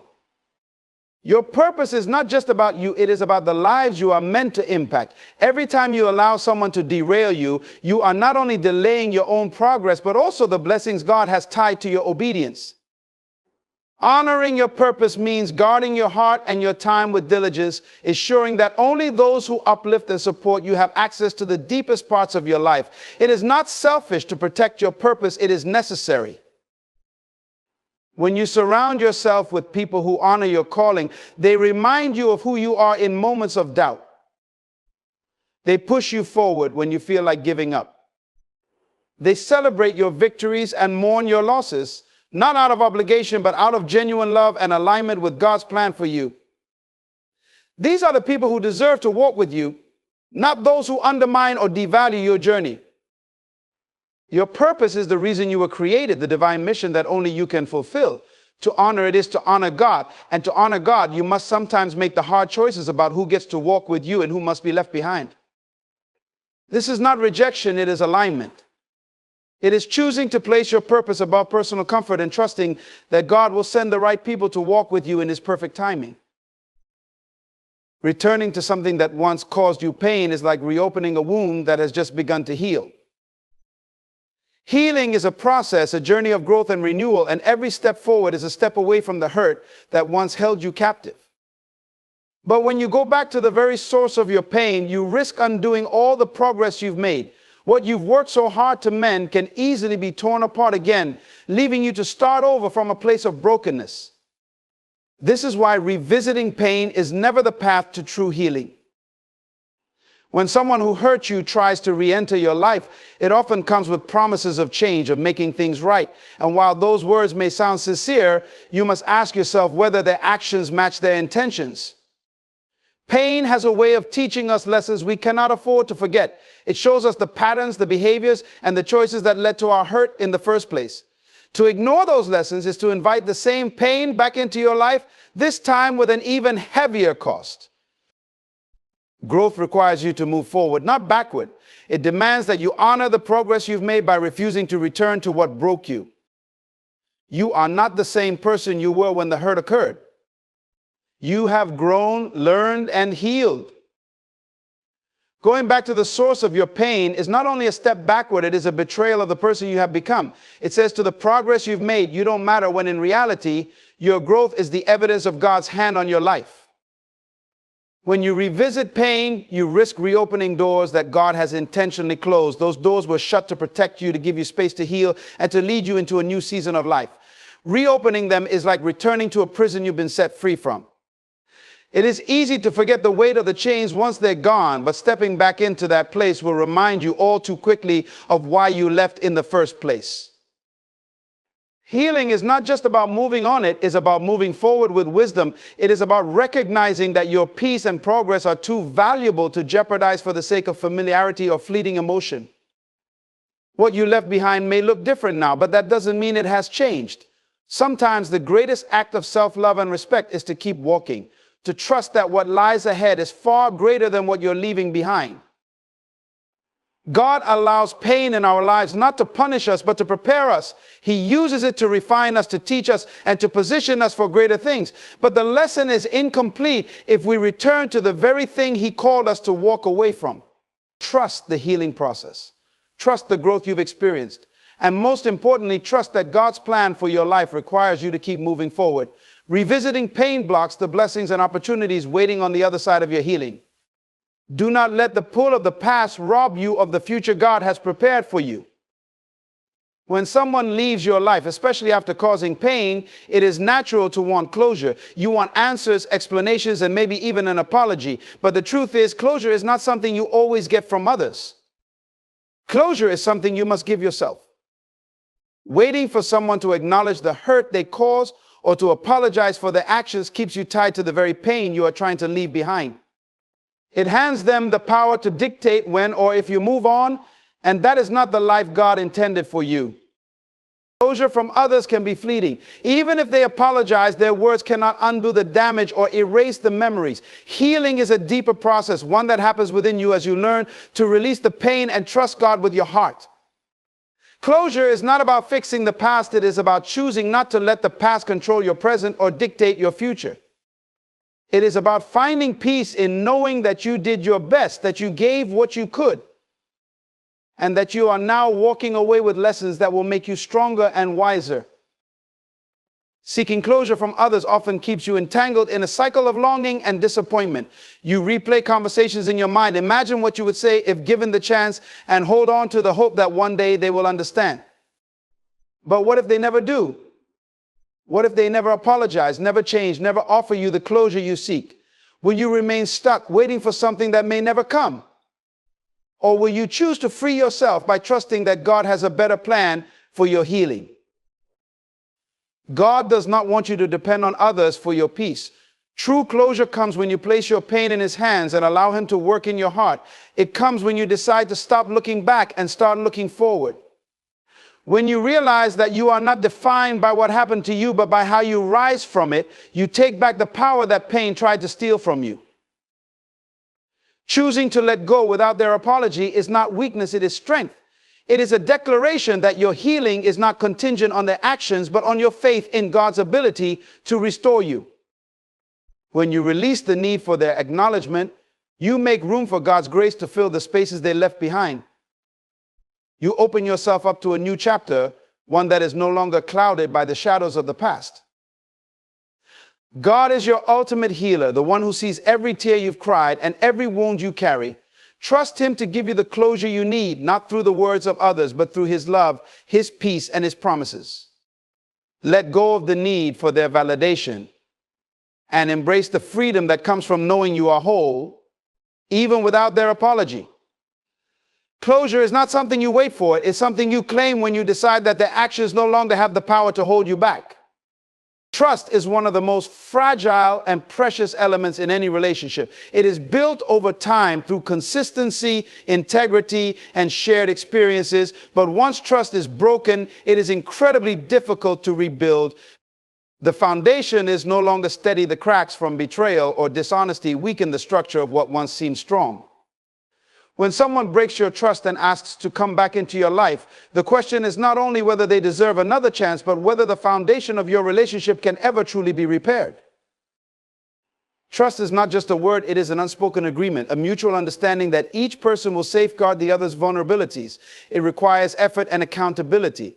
When someone betrays that trust through lies, infidelity, or selfish actions, they fracture something deeply sacred. They make it clear that they prioritize their desires over the well-being of the relationship. That kind of disregard for your value cannot simply be undone with apologies or promises of change. When someone returns after breaking your trust, they often want to skip the hard work of rebuilding. They may expect forgiveness to mean an instant restoration of the relationship, but trust does not work that way. It is not something you can hand out like a gift. It is something that must be earned over time through actions, not words. And even then, there are no guarantees that the relationship will ever return to what it was. Some people are not capable of rebuilding trust because they do not truly understand the damage they caused. They may acknowledge their actions on the surface, but unless there is a deep transformation within them, their behavior is likely to repeat. Patterns of betrayal often stem from unresolved issues within the individual, issues that they must address before they can even attempt to regain someone's trust. Without genuine change, their promises are empty and their presence becomes a risk to your peace and stability. God calls us to forgive, but He does not call us to be naive. Forgiveness is a command, but trust is a choice. It is perfectly possible to forgive someone while recognizing that they are not trustworthy. You can release the bitterness in your heart without opening yourself up to further harm. This is not a lack of faith, it is wisdom. It is understanding that God values your well-being and does not ask you to repeatedly place yourself in situations that threaten your peace and progress. Rebuilding trust also requires mutual effort. If the person who broke it is unwilling to take responsibility, to show consistent change, and to put in the work to rebuild, then the relationship cannot move forward. Trust is not something you can rebuild alone. It takes both people actively working toward restoration. If one party is not willing or capable, it is better to protect your heart and move forward than to keep investing in something that will only lead to more disappointment. Walking away from someone who has broken your trust is not a sign of weakness. It is a declaration of self-respect. It is choosing to value the integrity of your heart over the convenience of their return. It is saying, I deserve relationships built on honesty, respect, and mutual care. God honors that choice because He desires for you to live in peace, not in a constant state of doubt or insecurity. The Bible tells us to guard our hearts, for everything we do flows from it. Allowing someone who has broken your trust to re-enter your life without accountability or evidence of change is like leaving the door to your heart wide open for further harm. Trust is a treasure, one that should be protected with wisdom and discernment. Not everyone who asks for it deserves it, and that is okay. God will guide you toward relationships that honor the value He has placed within you. Choosing not to trust someone again does not make you unforgiving or unkind. It means you are honoring the lessons God has taught you and protecting the future He has planned for you. Trust is a gift, and gifts should only be given to those who truly understand their worth. When someone has caused you deep emotional or mental harm, especially in relationships, the temptation to return to what once felt familiar can be overwhelming. It is important to understand that familiarity is not always synonymous with safety or comfort. The truth is, returning to something or someone that has hurt you often comes from a place of seeking comfort in the known, even if the known is unhealthy. This desire for familiarity can cloud your judgment and prevent you from seeing the truth clearly. The problem with revisiting toxic relationships is that they keep you anchored to the past, hindering your ability to move into the new and better future God has planned for you. Familiarity often brings a sense of emotional security. When you spend time with someone, shared experiences, and built a connection, it can feel like the right thing to go back. But what you need to remember is that comfort in a toxic situation is just a trap. It's easy to mistake comfort for healing. Being with someone you once loved, even if they hurt you, can make you feel validated and cared for, but that doesn't necessarily mean they are good for you. What you've learned in painful relationships is a powerful teacher, and you should not disregard the lessons that came with that hurt. Returning to someone or something familiar that caused you harm often stems from fear. Fear of the unknown, fear of being alone, fear of not being able to find something better. But the truth is, the unknown can be where the greatest blessings are waiting for you. God doesn't call you into the unknown to leave you without provision. He calls you there because there is growth, healing, and freedom waiting in that new space. Familiarity might bring comfort, but comfort can be a prison. God is not calling you to be comfortable. He is calling you to step out in faith, to trust that He has something greater for you beyond what you already know. When you break free from what has hurt you, you create room for new opportunities, new people, and new experiences that will help you grow. Staying in a familiar, toxic situation only keeps you bound by the same negative patterns and toxic cycles. God has new relationships, new opportunities, and new blessings waiting for you, but you can only experience them if you make the choice to let go of the old and embrace the new. There is nothing wrong with letting go of what you are familiar with, especially if it means stepping into a future that is filled with promise and healing. The greatest mistake you can make is thinking that familiarity equals safety. Just because something is familiar doesn't mean it is what God intends for you. God's plans for you are far greater than the comfort of what you already know. Sometimes He allows us to step away from what we know, what feels comfortable, so that He can bring us into a place where His blessings can truly flow. Don't let the fear of the unknown keep you from embracing the freedom and growth God has prepared for you. There is a world of possibilities waiting for you outside of the familiarity that binds you to the past. Familiarity often keeps us tied to old patterns, old ways of thinking, and unhealthy habits. But God's call is to move forward into new ways of thinking, new behaviors, and relationships that reflect His goodness. When you let go of the past, you open yourself up to the fullness of God's plans for your life. You will no longer be shackled by the weight of your past decisions or the influence of those who have hurt you.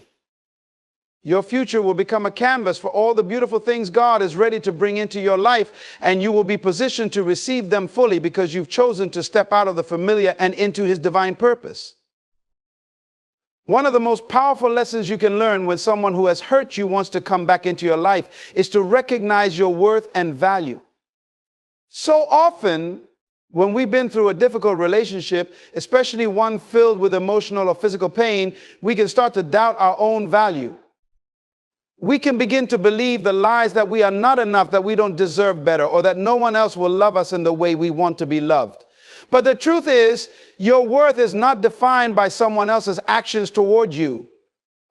Your value comes from God, and no amount of mistreatment can change that. God made you in His image, and He doesn't make mistakes. You are fearfully and wonderfully made, deserving of respect, love, and kindness. The way someone treats you should never cause you to question your worth, even when it feels personal. Their actions reflect their own struggles, insecurities, and brokenness. How they treated you is not a reflection of who you are, but of who they were when they hurt you.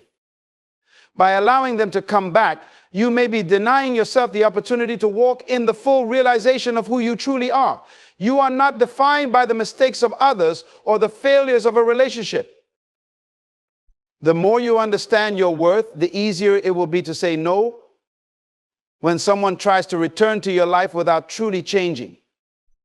The truth is, you deserve to be treated with the love, honor, and respect that God intended for you. No one has the right to come into your life and treat you in a way that diminishes your value. Just because someone wants to come back doesn't mean they have earned the privilege of being a part of your life again. Respecting yourself means recognizing that you don't have to settle for less than what you deserve. Understanding your worth also means recognizing that your time, energy, and love are precious. You are not obligated to give them to someone who is not going to honor you or add to your growth. The truth is, when you value yourself, you realize that you don't need anyone who doesn't add value to your life. You don't need someone who constantly drains your energy, makes you feel small, or brings you down. You are called to live a life of abundance, peace, and joy, and you should not allow anyone to disrupt that.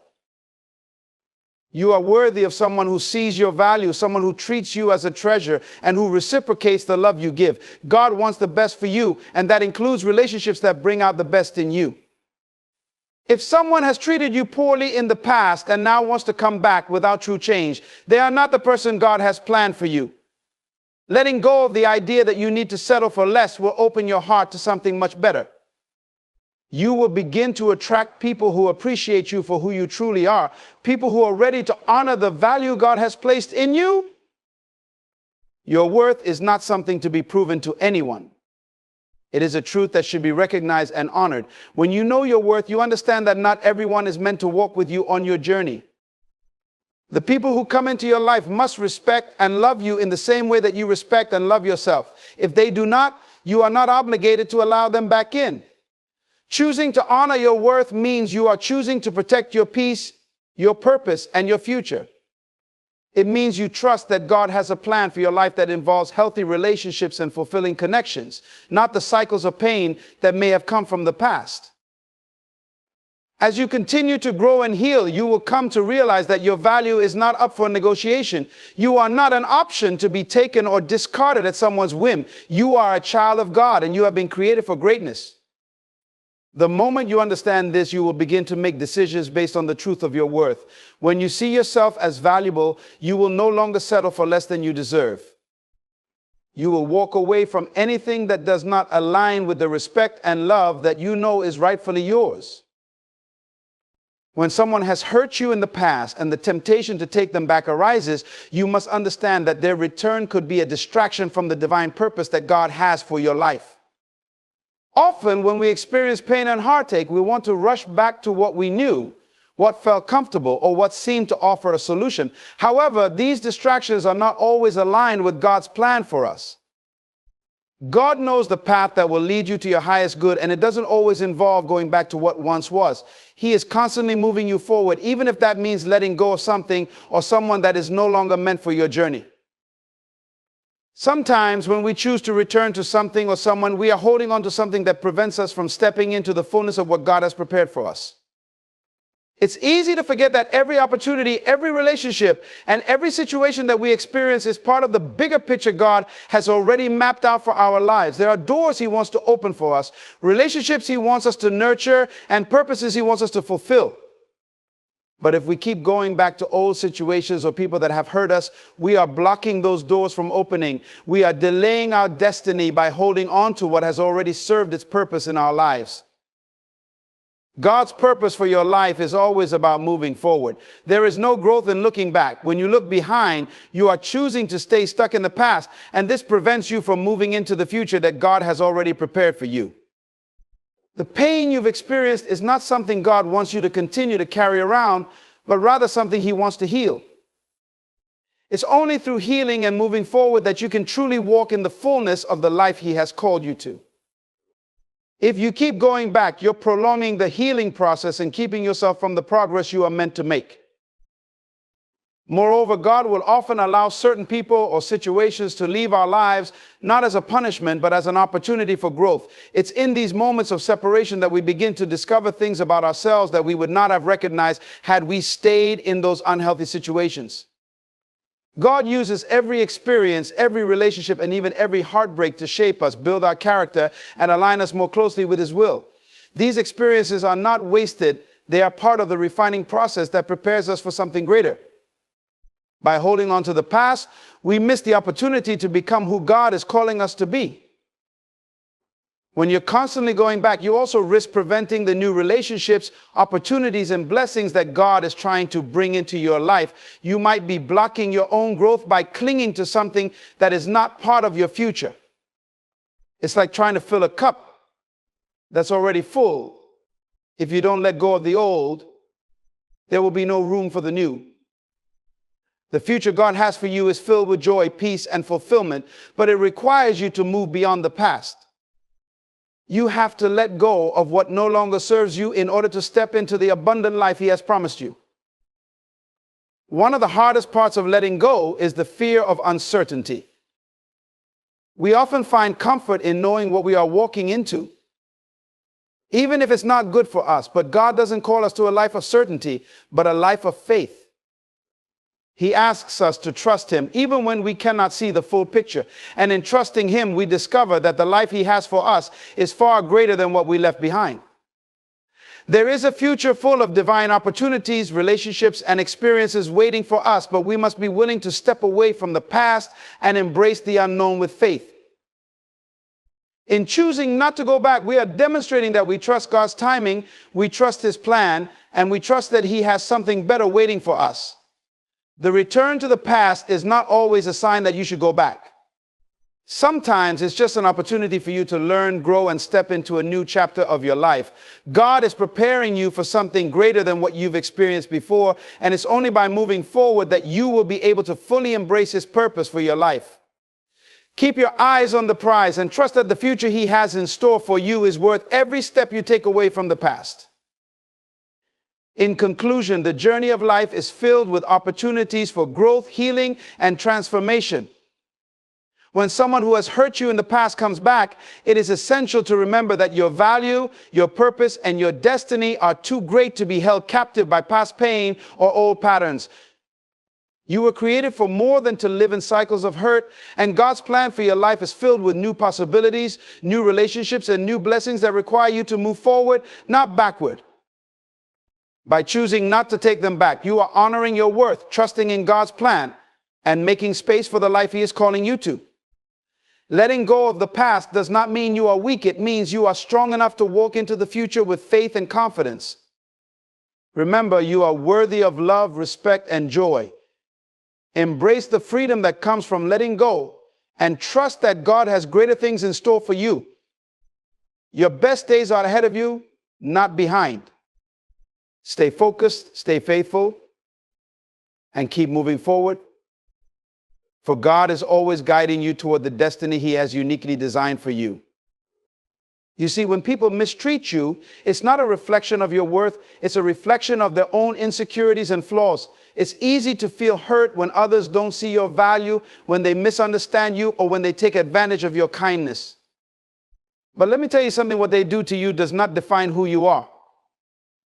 What they say about you doesn't change the truth of who God has called you to be. There is a power in being mistreated. In fact, it's often in those moments that your true character is revealed. You must understand this: the mistreatment of others will not last forever. It's temporary. It's a season. But what it produces in you, the strength, the resilience, the wisdom, it will last a lifetime. Sometimes God allows us to experience these challenges so we can rise above the actions of others and show the world who we really are. You see, mistreatment is not about the people doing it to you. It's about what you do with it. You can either let it break you, or you can use it as a stepping stone to your next level of greatness. When others treat you unfairly, don't react with bitterness or anger. Respond with grace, respond with wisdom, respond with the strength that only comes from God. You are not called to be a victim of circumstances. You are called to be victorious in all things. If they mistreated you, it's because they didn't recognize your value.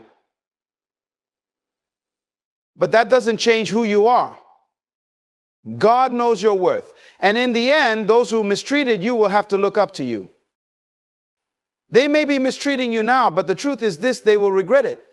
They will see the favor of God on your life. They will see you rising above the very situation they tried to keep you in. They will watch as God elevates you in ways they never imagined. Don't let anyone's actions control your peace, your joy, or your destiny. Keep moving forward. Keep doing good. Keep walking in integrity. Keep speaking life, because those who mistreat you today will have no choice but to respect you tomorrow. Your purpose is bigger than their small actions. Your calling is higher than their misunderstandings. So stay focused, stay faithful, and trust that the same God who saw you through the mistreatment is the same God who will lift you up. They may mistreat you now, but they won't be able to stop the greatness that God has placed inside of you. You see, when people mistreat you, it's crucial to understand that their actions do not define who you are. Too often, we allow the way others treat us to shape our perception of ourselves. We begin to believe that if they don't value us, maybe we are not worthy of value. If they ignore us or treat us with disrespect, we start questioning our own worth. But I want to remind you today, what others do to you is a direct reflection of them, not you. People act based on their own insecurities, their own fears, and their own struggles. When someone mistreats you, it's a manifestation of their brokenness, not your inadequacy. Remember, just because others don't recognize your value doesn't mean it's not there. In fact, the greatest treasures are often hidden in the most unexpected places. They may overlook your potential, but that doesn't make it any less real. You have a divine purpose that transcends the judgments of others. Your worth is determined by the Creator who formed you with purpose, talent, and greatness. And no matter how others treat you, that worth remains intact. So when others mistreat you, don't internalize their actions. Don't take it personally. Instead, recognize that their mistreatment speaks more about their limitations than it does about your character. Understand that you are far more valuable than the way others perceive you. You have to believe that your worth is not defined by anyone else's opinions or behavior. It is defined by God, who has placed within you everything you need to fulfill your destiny, regardless of the mistreatment you face. It's important to realize that mistreatment is not just about the actions of others, it's about how you respond to it. How you handle the challenges that come from being mistreated reveals the true depth of your character. You see, when things are going smoothly, when everyone is treating you well, it's easy to maintain a positive attitude and show kindness. But it's when you face adversity, when you experience mistreatment, that your true character is put to the test. It's in these moments that you discover what you are really made of. How you respond to mistreatment speaks volumes about who you are and the strength that lies within you. Will you succumb to bitterness and anger? Will you let their words and actions control your emotions and your peace? Or will you rise above it, showing grace and wisdom, refusing to let their behavior dictate who you are? This is the true test. It's easy to be kind when the world is kind to you. But the real power comes in how you choose to respond when the world is cruel. Your character is built in these moments. These are the moments that shape you into the person you are meant to be. When you respond with grace, when you remain calm in the face of mistreatment, when you choose forgiveness over resentment, you are building a resilience that others will notice. You are setting an example of how to rise above the negative and continue to walk in integrity no matter what comes your way. It's easy to retaliate, to fight back, to let the frustration of being mistreated consume you. But when you rise above it, when you hold your head high, when you remain the same person regardless of their actions, you show the world that you are a person of substance. It's in these moments that your strength is developed and your character is refined. Every challenge you face, every moment of mistreatment is an opportunity to grow stronger, to grow wiser, and to develop a deeper understanding of who you are and what you are capable of. You don't just survive mistreatment, you thrive because of it. It's in these moments that you become the person who can withstand anything. You develop the strength to face any storm without losing yourself, and the wisdom to know that nothing external can shake the value of your character. So when you face mistreatment, remember this, it's not just a test of your circumstances, it's a test of your inner strength. You have the power to turn this moment into a defining one, to respond with grace, to rise above the negativity, and to show the world who you really are. Your character is built not in moments of comfort, but in moments like these when others try to tear you down. And the stronger your character becomes, the more invincible you become to the mistreatment of others. I want you to understand something deeply today. Mistreatment, though painful, is temporary. It's a season, and like all seasons, it will pass. The hardships you face, the injustices you endure, and the people who try to undermine you are part of a chapter in your life that will eventually close. It might feel overwhelming in the moment, like you're trapped in a never-ending cycle of unfair treatment. But know this, nothing in this life is permanent, especially the negative things. What you're experiencing right now is not forever. It is just a moment in time that is shaping you, preparing you, and ultimately refining you for something greater. Mistreatment, in whatever form it takes, is like a storm. At first, it seems intense, destructive, and relentless, but storms don't last forever. The rain will stop, the clouds will clear, and the sun will shine again. You may not see it now, but this storm will pass. The people who mistreat you, the situations that seem unbearable, they will fade away. And the only thing that will remain is how you responded to them. What you choose to learn in this season will stay with you for the rest of your life. It will prepare you for the success, peace, and joy that are waiting on the other side. Now, you might be tempted to believe that this mistreatment defines your future, that it's a sign of more pain to come. But you must reject that mindset. The difficulty you're facing is not a signal of your permanent reality. It is simply a phase that will end. Like the night that always gives way to the dawn, this season will shift and a new chapter will begin. During this time, you have the opportunity to grow, to gain wisdom, and to deepen your character. But remember, this chapter is temporary. It is not your forever. God uses these seasons to build you up, to prepare you for the greater purpose and the greater blessings that are coming. You may not understand the full purpose of your struggles right now, but in time, you will see how they were the very things that shaped you into a stronger, wiser, and more resilient person. The people who mistreated you, the situations that caused you pain, are all part of the process that will eventually propel you into your destiny. So don't let the difficulty of this moment convince you that this is your new normal. The mistreatment, the hurt, the unfairness is temporary. It may feel like a long road right now, but every step you take through it is preparing you for something much greater. This is just a phase, a part of the journey. And in the end, you will emerge stronger, wiser, and ready for the blessings that God has prepared for you. Keep moving forward because this too shall pass.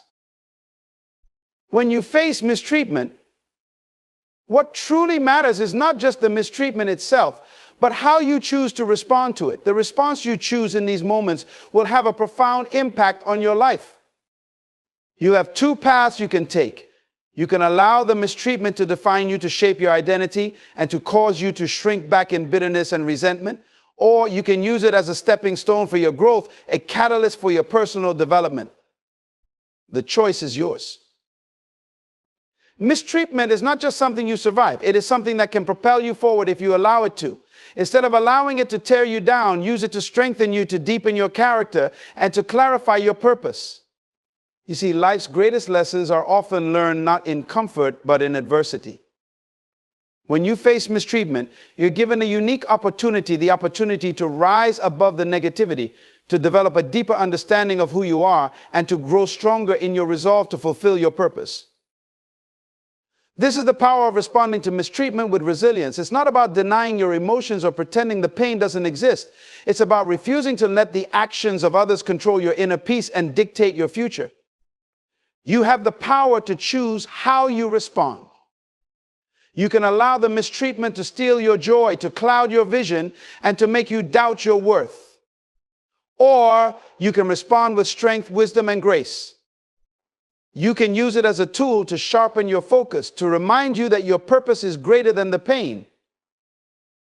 When you choose to rise above mistreatment, you are not just showing the world who you are, but you are also showing yourself what you are capable of. You prove to yourself that no matter what others throw your way, you will remain unshaken. You will keep moving forward with your head held high because you know that you are bigger than the mistreatment. You know that your purpose is greater than the temporary pain you might be feeling. You understand that this moment will pass, but the strength you gain from how you handle it will stay with you forever. Think of the great leaders and achievers throughout history. None of them got to where they are by running from adversity or shrinking when mistreated. They all had to face challenges, be misunderstood, and endure hardship. But they didn't let that define them. They used those moments to fuel their fire, to sharpen their focus, and to push forward even harder. The same is true for you. This moment of mistreatment is an opportunity for you to stand firm, to refuse to be shaken, and to build the kind of strength that will carry you through even greater challenges ahead. So I challenge you today, don't let mistreatment diminish you. Don't let it make you smaller. Use it as a tool to propel you into the next level of your greatness. Respond with resilience, rise above the negativity, and let this be the moment that proves to yourself and to the world that nothing, no one can stop you from fulfilling your purpose. The power to overcome mistreatment and grow stronger is within you. It's in the way you respond that your true strength is revealed. When others mistreat you, it's easy to feel like your value is being questioned. You might feel like they're attacking who you are at your core. And in some cases, they might be doing just that. But the truth is, Their mistreatment cannot diminish your worth unless you allow it to. It doesn't matter how they treat you. It is not a reflection of your value, your potential, or your God-given purpose. What others do to you is entirely separate from who you are. You must make a conscious decision to hold on to the truth of your worth, regardless of the actions of others. It's easy to believe that if someone mistreats you, it means you're not good enough or that you've done something wrong. But that couldn't be further from the truth. People treat others based on their own experiences, limitations, and perspectives. Their mistreatment is not about you, it's about them and the struggles they are dealing with within themselves. Their actions, whether they are intentional or not, speak more about their own issues and less about your character or worth. And even if they are deliberately cruel or unjust, that still doesn't change the truth of who you are. You see, your worth is inherent. It is not something that can be taken away or altered by the treatment you receive from others. Your value is not determined by their opinion or how they choose to treat you. It is fixed, unshakable, and constant because it is rooted in something much deeper. It's rooted in your identity as a child of God, a person created with purpose and potential. No matter how the world treats you, your intrinsic value cannot be diminished. When others mistreat you, it is an opportunity for you to remind yourself of the truth. You are not what others say you are. You are who God says you are. Their actions cannot strip away the beauty, strength, and greatness that are already inside of you. You have to understand that mistreatment is simply an external circumstance that does not have the power to change the internal truth of your identity. No matter how others behave, you are worthy of respect, love, and success because of who you are at your core. Remember, even when others fail to recognize your worth or attempt to diminish it through mistreatment, you have the power to stand firm in your truth. Don't allow their behavior to cause you to question who you are. You are valuable, and your worth is not tied to how others see you or treat you. In fact, your true value is often revealed when others try to undermine you, because it is in these moments that you have the opportunity to rise above and show the world who you really are. You don't have to prove your worth to anyone. Your value is already established by the Creator, and nothing can change that. So when faced with mistreatment, remember that it is not a reflection of your worth, it is a reflection of their own struggles. You are more than the negative things people may say or do to you. You are a person of incredible value, purpose, and potential. Hold on to that truth and don't let anyone's actions cause you to forget it. Your worth is secure and no one can take that from you. It is critical to understand that mistreatment is not a reflection of who you are, but rather a reflection of the other person's perspective, insecurities, or personal struggles. When people lash out or treat you poorly, it's easy to internalize their behavior and believe that it is a direct attack on your worth or your character. However, you must recognize that the way people treat you is often a result of their own issues, not something you have caused. When they mistreat you, they are speaking from a place of their own pain, frustration, and limitation. And while this doesn't justify their actions, it helps you understand that their behavior is not a reflection of your value, but a projection of what they are dealing with on the inside. Often those who mistreat others are struggling with unresolved hurt, unmet needs, or feelings of inadequacy. Their actions toward you may come from a place of jealousy, fear, or deep insecurity. They might try to diminish you because in their mind they feel small or powerless. But this is their issue, not yours. Just because someone tries to bring you down doesn't mean you have to accept or absorb that negative energy. You must understand that their actions reflect their internal battles, not anything related to your worth or your potential. When you start to recognize this truth, you can shift your mindset. Instead of seeing mistreatment as a personal attack, you begin to see it as a reflection of the other person's inner turmoil. This realization frees you from the need to defend yourself or engage in negative energy. You no longer need to prove your worth or engage with the hurtful words and actions of others. Understanding that their mistreatment is not about you, but about them allows you to respond with compassion and grace instead of resentment and anger. You can release the need for validation from those who treat you poorly because you now know that their actions are about their own struggles, not a reflection of who you truly are. This shift in perspective is powerful. It allows you to respond to mistreatment not with defensiveness, but with understanding and wisdom. You can empathize with the person who is treating you badly, knowing that their pain is likely driving their behavior. This doesn't mean you have to tolerate or accept mistreatment, but it helps you take a step back and realize that their actions don't define you. They cannot change the truth of who you are, no matter how hard they try. By acknowledging that their mistreatment is a reflection of their own issues, you free yourself from the emotional toll that it takes to internalize their negativity. It's not always easy to look at someone who mistreats you and see their pain, especially when you are the one hurt in the process. But when you can shift your perspective, you gain a sense of peace. You understand that their behavior says more about their emotional state than it does about your worth. This allows you to protect your peace, maintain your dignity, and avoid being dragged down by the negativity they bring. You no longer feel the need to retaliate or defend yourself because you know that their mistreatment is simply a reflection of their own internal struggles. And in that understanding, you find freedom. So the next time you face mistreatment, don't take it personally. It is not about you. It is about them and their own struggles. Their negativity cannot define who you are, and it certainly cannot diminish your worth. When you truly understand this, you can walk through life with a sense of peace, knowing that the mistreatment of others is merely a reflection of their pain, and it does not touch the truth of who you are. When you are mistreated, the most important thing to remember is that your response to that mistreatment holds far more power than the mistreatment itself. How you choose to react, how you manage your emotions and energy speaks volumes about who you are and where you are headed in life. It's easy to react to mistreatment with anger, bitterness, or frustration, but these reactions only trap you in the same negativity that others are trying to project onto you. You have a choice to make in those moments. Do you allow their behavior to control your emotions, or do you rise above it, choosing to protect your peace and maintain your integrity? Your response defines your strength. It's easy to lash out and defend yourself, to engage in conflict, or to lower yourself to the level of those who mistreat you. But true strength lies in your ability to remain calm and composed in the face of adversity. When you rise above mistreatment with grace and maturity, you are demonstrating a level of emotional intelligence that most people have yet to develop. You show that you are not controlled by the actions of others. Your peace, your joy, and your sense of self are not dependent on how others treat you. You have the power to remain steady and grounded no matter what is happening around you.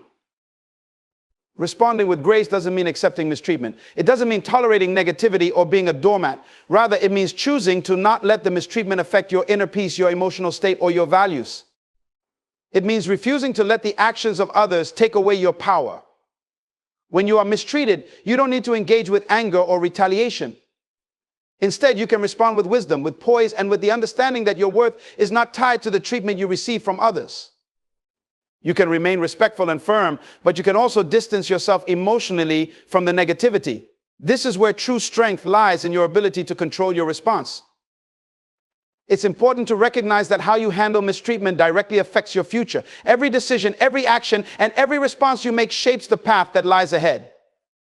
If you respond to mistreatment by sinking into negativity or engaging in destructive behavior, you will only find yourself stuck in a cycle of bitterness and emotional turmoil. But if you choose to respond with grace, wisdom, and strength, you break free from that cycle.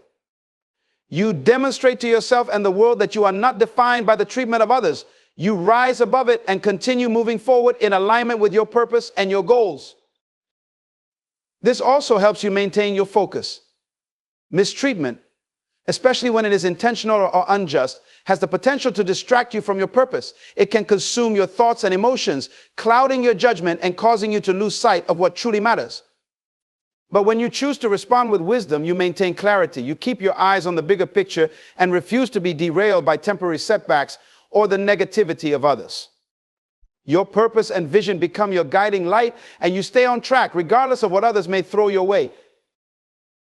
Ultimately, responding to mistreatment with wisdom and grace is an opportunity to show the world that you are secure in your identity and your worth. It's a chance to demonstrate that no one has the power to shake you or move you off course.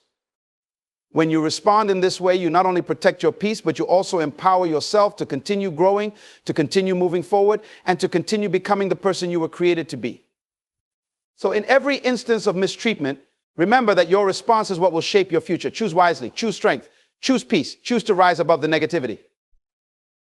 When you are mistreated by others, it's crucial to understand that their behavior towards you is often a reflection of their own inner turmoil, insecurities, or struggles. In moments of mistreatment, it is natural to want to defend yourself, to correct the wrong, or to demand respect. However, it's important to realize that their actions are usually more about them than they are about you. Most people who mistreat others do so because they are projecting their own unresolved pain, fears, or frustrations. They may not even be aware of how their actions are affecting you because they are consumed by their own issues. It's easy to fall into the trap of thinking that the mistreatment is personal, that it is something you deserve or something you must fix. But the truth is, their behavior has little to do with your worth or your value. It is simply a projection of their own emotional state. In those moments when others mistreat you, you must remind yourself that you are not the cause of their pain. They are responsible for their own feelings and actions. You are not required to carry the weight of their negativity or to let it affect you in any way. You cannot control how others behave, but you can control how you react. Understanding that their mistreatment is about their own internal battles frees you from taking their actions personally. It allows you to maintain your peace, your composure, and your confidence, knowing that you are not responsible for their emotions or their behavior. This understanding gives you the strength to separate yourself from the negativity of others. It allows you to stand firm in your truth, no matter how they treat you. When you realize that mistreatment comes from their own unresolved issues, it becomes easier to let go of resentment or anger. You don't need to engage in conflict or seek revenge because you now understand that their mistreatment is not an accurate reflection of who you are. It's a reflection of their internal struggles, and you are not obligated to absorb or internalize their negativity. Moreover, this realization gives you a sense of compassion and empathy.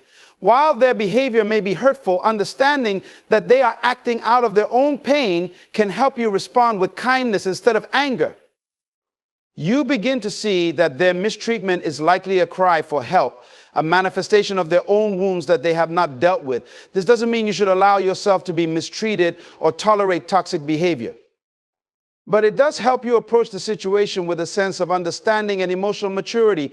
You can choose to remain calm and composed, refusing to let their issues become your issues. You don't have to carry their emotional burdens, and you don't have to allow their behavior to dictate how you feel or how you respond. By understanding that mistreatment often stems from the other person's unresolved issues, you also begin to see how powerful your emotional intelligence is. You have the ability to remain unaffected by their actions, to rise above the negativity, and to keep your peace intact. When you approach mistreatment with this perspective, you take away the power that the mistreating person has over you. You no longer let their actions control your emotions or dictate your self-worth. Instead, you stand firm in your own identity and value, knowing that their behavior cannot alter the truth of who you are. In these moments, you are given an opportunity to grow in emotional strength and maturity. By refusing to internalize their mistreatment, you become more resilient. You learn that your happiness, your peace, and your worth are not dependent on how others treat you. They are based on your own internal sense of self, and no external force can shake that. This is the power of emotional freedom, the ability to let others' negativity roll off your back and continue moving forward with your purpose intact.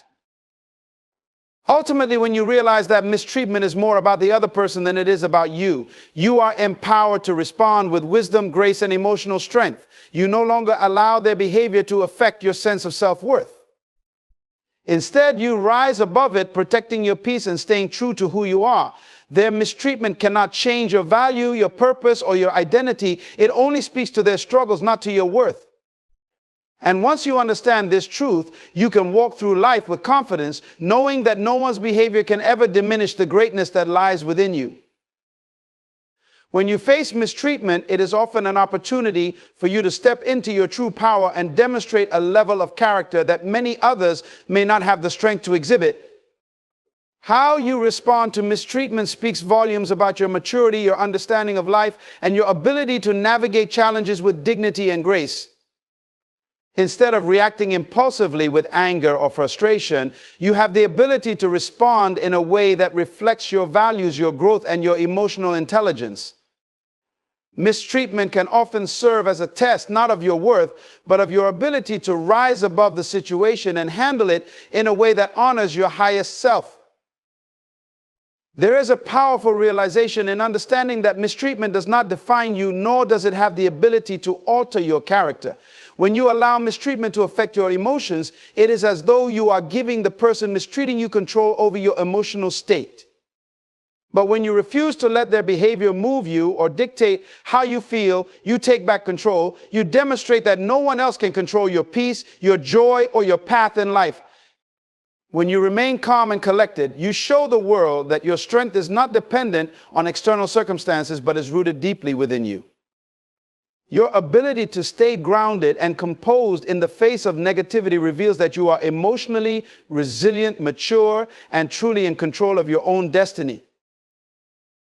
By handling mistreatment with grace and wisdom, you also teach others how to treat you. People may not always respect you at first, but when they see that you do not tolerate disrespect, they begin to understand your boundaries.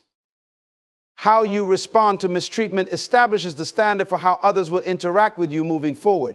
If you tolerate negative behavior without standing up for yourself, you send the message that such behavior is acceptable. But when you rise above it, maintain your dignity, and respond in a way that aligns with your values, you set a clear example of what you will and will not accept. You teach others that your time, your energy, and your peace are valuable, and that you will not allow anyone to disrupt them without consequence. Moreover, your response to mistreatment can influence how you feel about yourself. When you choose to rise above the negativity, you affirm your self-worth. You reinforce your own sense of value, not based on the opinions or actions of others, but from a place of inner strength and self-respect. It is empowering to know that no one has the ability to make you feel inferior or unworthy, because your worth is rooted in something far deeper than the external world. When you let mistreatment roll off your back, you prove to yourself that your self-esteem is not tied to others' behavior. You become more self-assured and unshakable in your sense of who you are.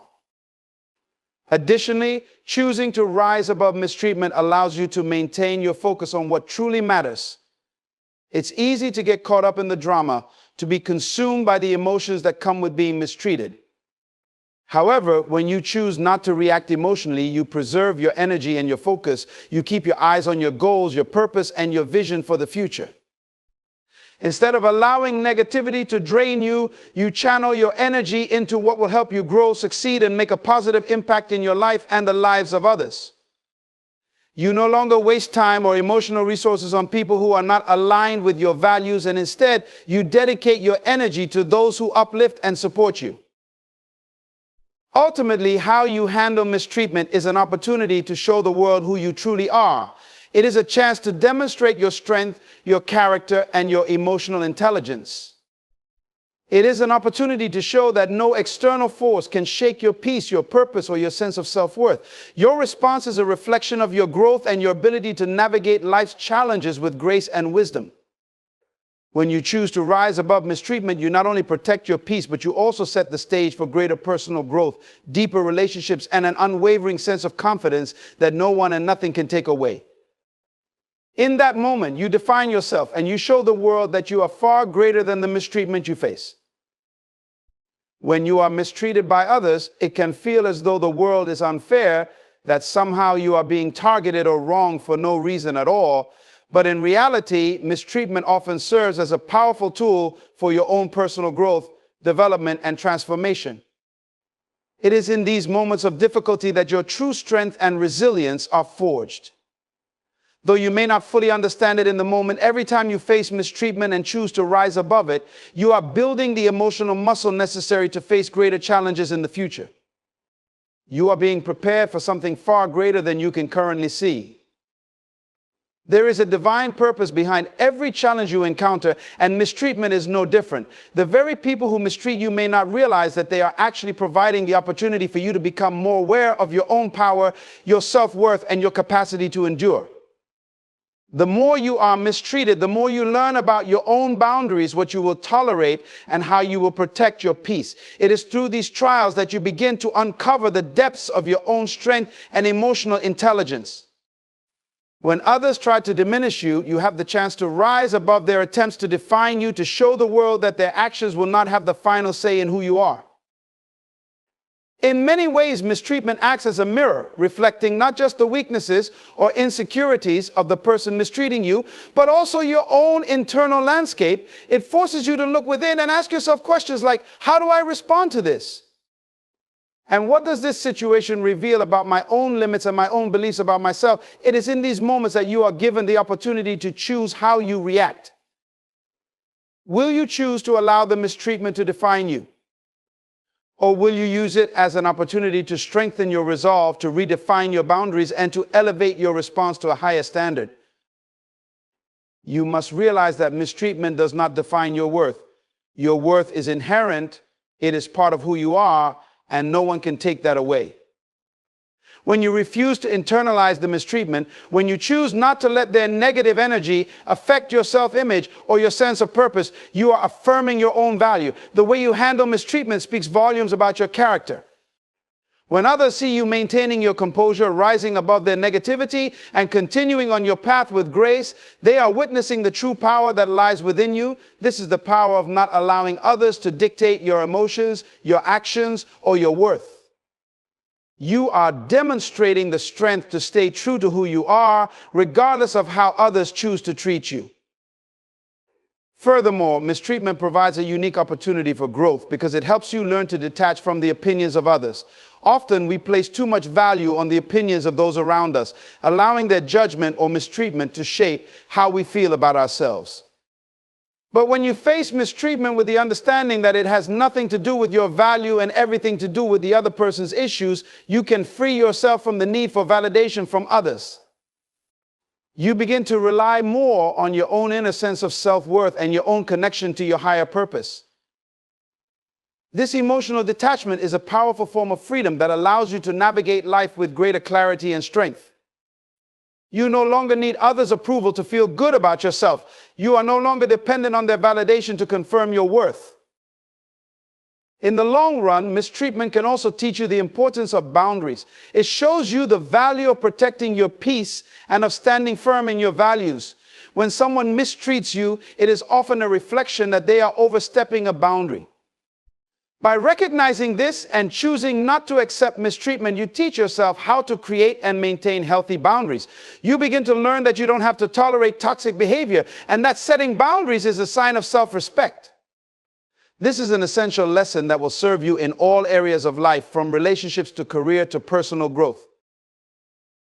Every time you face mistreatment and rise above it, you are being prepared for a greater level of success, peace, and fulfillment. The strength and emotional intelligence you build today will empower you to handle even more challenging situations in the future. Your ability to navigate mistreatment with wisdom, grace, and dignity is a direct reflection of the depth of your character and your spiritual maturity.